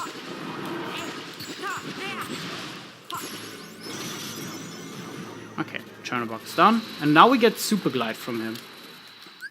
Super Glide is just an improved version of Glide. It's way faster, and we're gonna use it for the rest of the game. We won't unequip Glide because it theoretically is still useful, but we're just gonna equip Glide over it. And that's about it. Oops.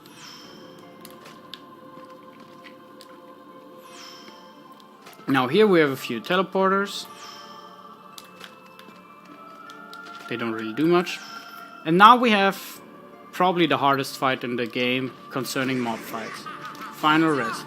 It starts off with Behemoth, which is pretty easy. Pretty easy to redo a few gravities. Hope that Dawn doesn't use too many gravities. And then we use a few Ars Arcanums, just to get in free damage, because he doesn't really do a lot. Now we're gonna use one last Arcanum. He's gonna drop down. We're gonna destroy him. Oops, I wasn't done yet. Use the Mega Elixir. Now I'm gonna position myself here, because the next enemies that spawn, I will kill them with Firaga. And basically I'm gonna be a turret shooting Firaga now. All of the Dark Balls die with 2 Firagas. And I'm just gonna shoot them until they disappear. There's one that disappeared, so I'm gonna try and go away. Lure him out of that state. Now I want Donald and Goofy to be close, because invisibles will appear. And I want to kill them while Donald and Goofy are close to me, because Donald and Goofy are not allowed to die. I will have to have them alive, because I can only summon when both of them are alive. Okay, there's one more. Once this one is dead, I'm gonna quickly summon Simba, because there are 5 more enemies, 5 more waves of enemies. All of them can be easily killed by Simba. So you're gonna see now. There are enemies spawning over there, but none of them are going to hurt me. I will charge up Simba fully, and he will destroy all of them.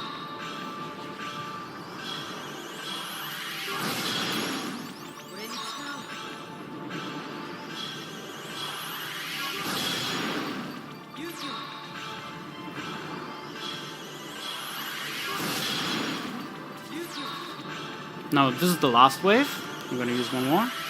Now I'm gonna quickly use that Eva just to have it out of my inventory, because menu is getting easier like that. And this is Final Rest. It's a pretty hard fight to learn. This is close to the end. Good luck. Thank you, Pablo. This would have PB'd by half a minute at least, but I died on Riku 1. So right here we're gonna equip all the elixirs that we gathered throughout the run. 3 elixirs and 3 mega elixirs. We're gonna equip Raven's Claw and give the MP item to Goofy. For ourselves, we're going to equip 2 abilities, wait for everything to recharge, and then we're going to continue for the last fights in the game, called Final Fights. Oops, too early. So now we're back to the beach, but it's not really the beach. It's just an illusion.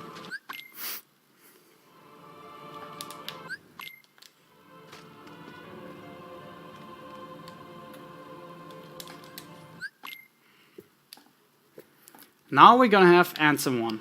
This fight is a lot of RNG, because it's relatively luck dependent if he backs off, and like this one right now, this move, I have no idea why that happened, nobody knows why it's happening.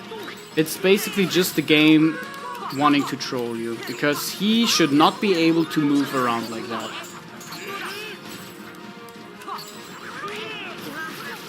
This fight is not going well right now, because Ansem is completely out of my control. Usually you can stagger him and use Ars Arcanum to do a lot of damage and keep him in place. But for some reason, after every Ars Arcanum, during every Ars Arcanum, he's been countering right now, which is pretty bad. Right here, he has a move which he can submit me with. At least that's what he shouts in English, submit. And if he hits me with that, it's a pretty bad time for me. Even if he hits down on the Goofy, it's not that good, because he will start creating a impenetratable bubble. And if he hits me with that, he will continuously block my attack command. Good. This was actually a pretty good fight. It went better than a lot of fights than I had. I'm gonna re-equip Goofy Tornado. Oops. No, don't discard it, use it. Now we're going to fight the hardest boss ever one more time, Darkside Free. He has way more health and is way stronger, but the same goes for us. We have way more health and we are way stronger. We have way more tools to fight him now. So right here we're going to kill him before he's even able to do anything. We're using Elixir to get our MP back. And now I just wait a little bit on him to recharge a little more of my MP. Now, the hardest fight to learn for newcomers, Ansem 2. The hard part about this fight is learning how the DM skip works, because the DM skip on this fight is really precise, and even experienced runners like myself fail it now and so often. It's a pretty precise trick. And what I want to do for that is I want to bring his HP to exactly this amount, and I want to do him certain attacks. And, okay, that was my bad. This is not technically Ansem free, this is 100% Ansem 2. This is not even technically Ansem free. My problem, what I did wrong is I didn't see that he already staggered once, so I wanted to make sure that he staggers 3 times. But, yeah. Okay, this is going completely bonkers now. Doesn't matter too much, but... yeah, no. This fight is going complete ass. I have to wait, because as you see on my command bar on the left, sometimes the top word, the word on the very top changes. It changes to freeze. And if I press attack during that time, he will block me. And that ghost will grab me and just make me unable, makes me incapable of moving at all. Okay, I killed him, got 1 DM and 1 submit. This was a horrible fight. But hey Charizard, how you doing, man? Hope you're doing good. Now we're going to Ansem 3. Or the beginning of World of Chaos. We want to do 4 hits in the beginning, and then quickly pull out Arrow, because it didn't work right here, but usually we want to use Arrow. And he is supposed to hit us while we are using it, so the animation gets skipped.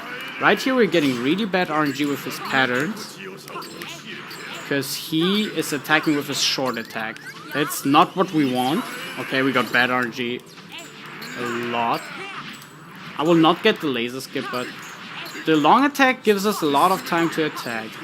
And the laser skip would have been this phase. This barrage of lasers wouldn't exist if everything goes right.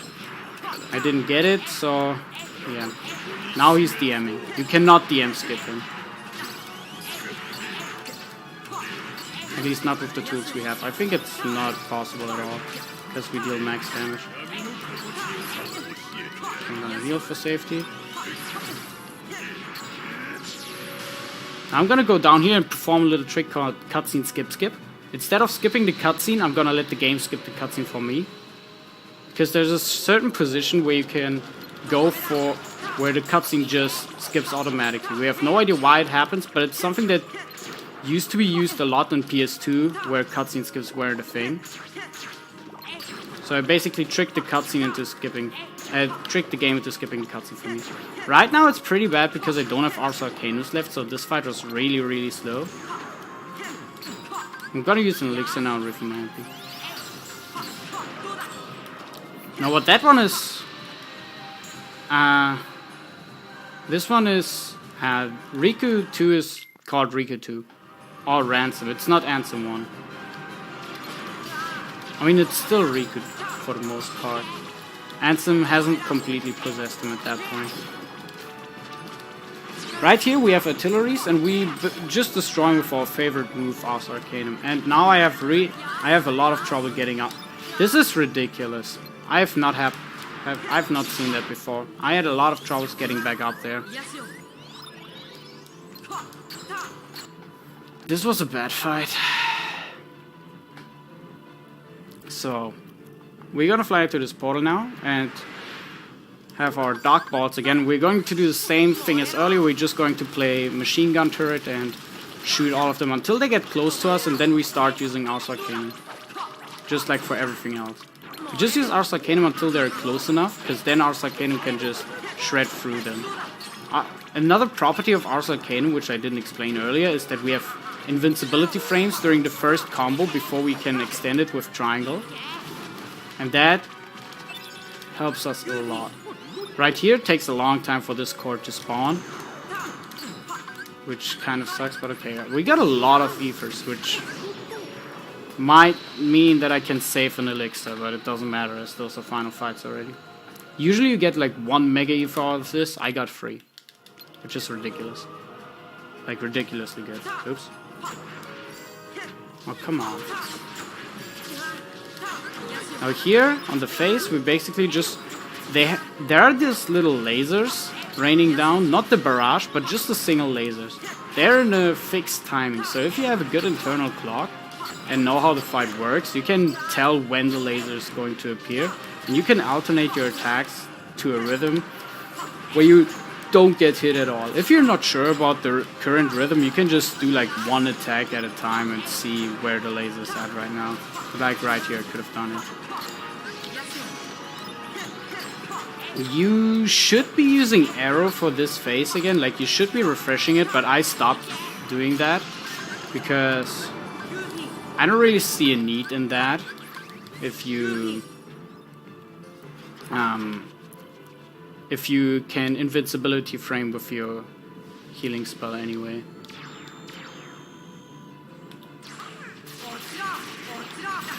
So yeah, those are a few more invisibles which we don't really see right now. Goofy's not really doing a good job of giving us MP. But yeah, okay, this room wasn't actually too bad. None of them DM'd. So this went pretty well. We basically have the last boss fight coming up now, and time is in about 1.5 minutes, so... Oh yeah, I have to time myself, never mind, I'm gonna stop the timer myself. Okay, this is probably like a 2:18:05. So far from what I wanted to get, and even if I wouldn't have died at Riku, I would have not gotten a PB, because I just played bad overall after dying to Riku. Everything just went down. If I wouldn't have died, this would have been like a 2:16:20, and that's around 15 seconds away from my PB. So that makes me feel a little bit less bad about dying.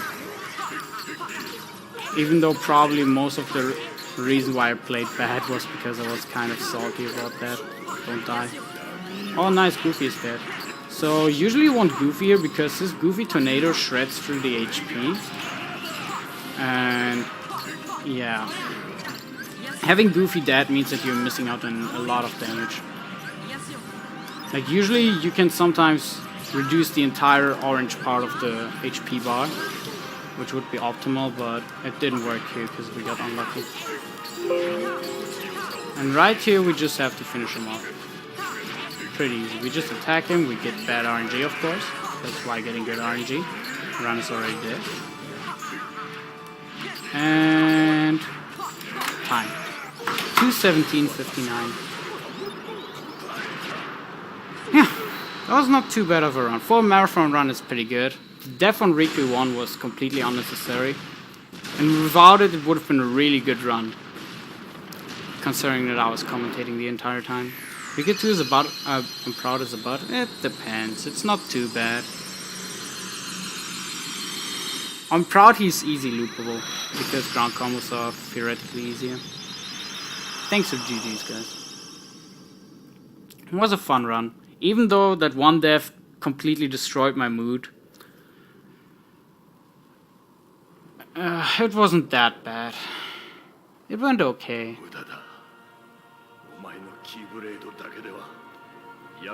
But yeah. I guess that's it from me, and now at some point Kyrut will, or whoever is in charge right now, will change to King J with his Wii Sports Resort All Sports Run.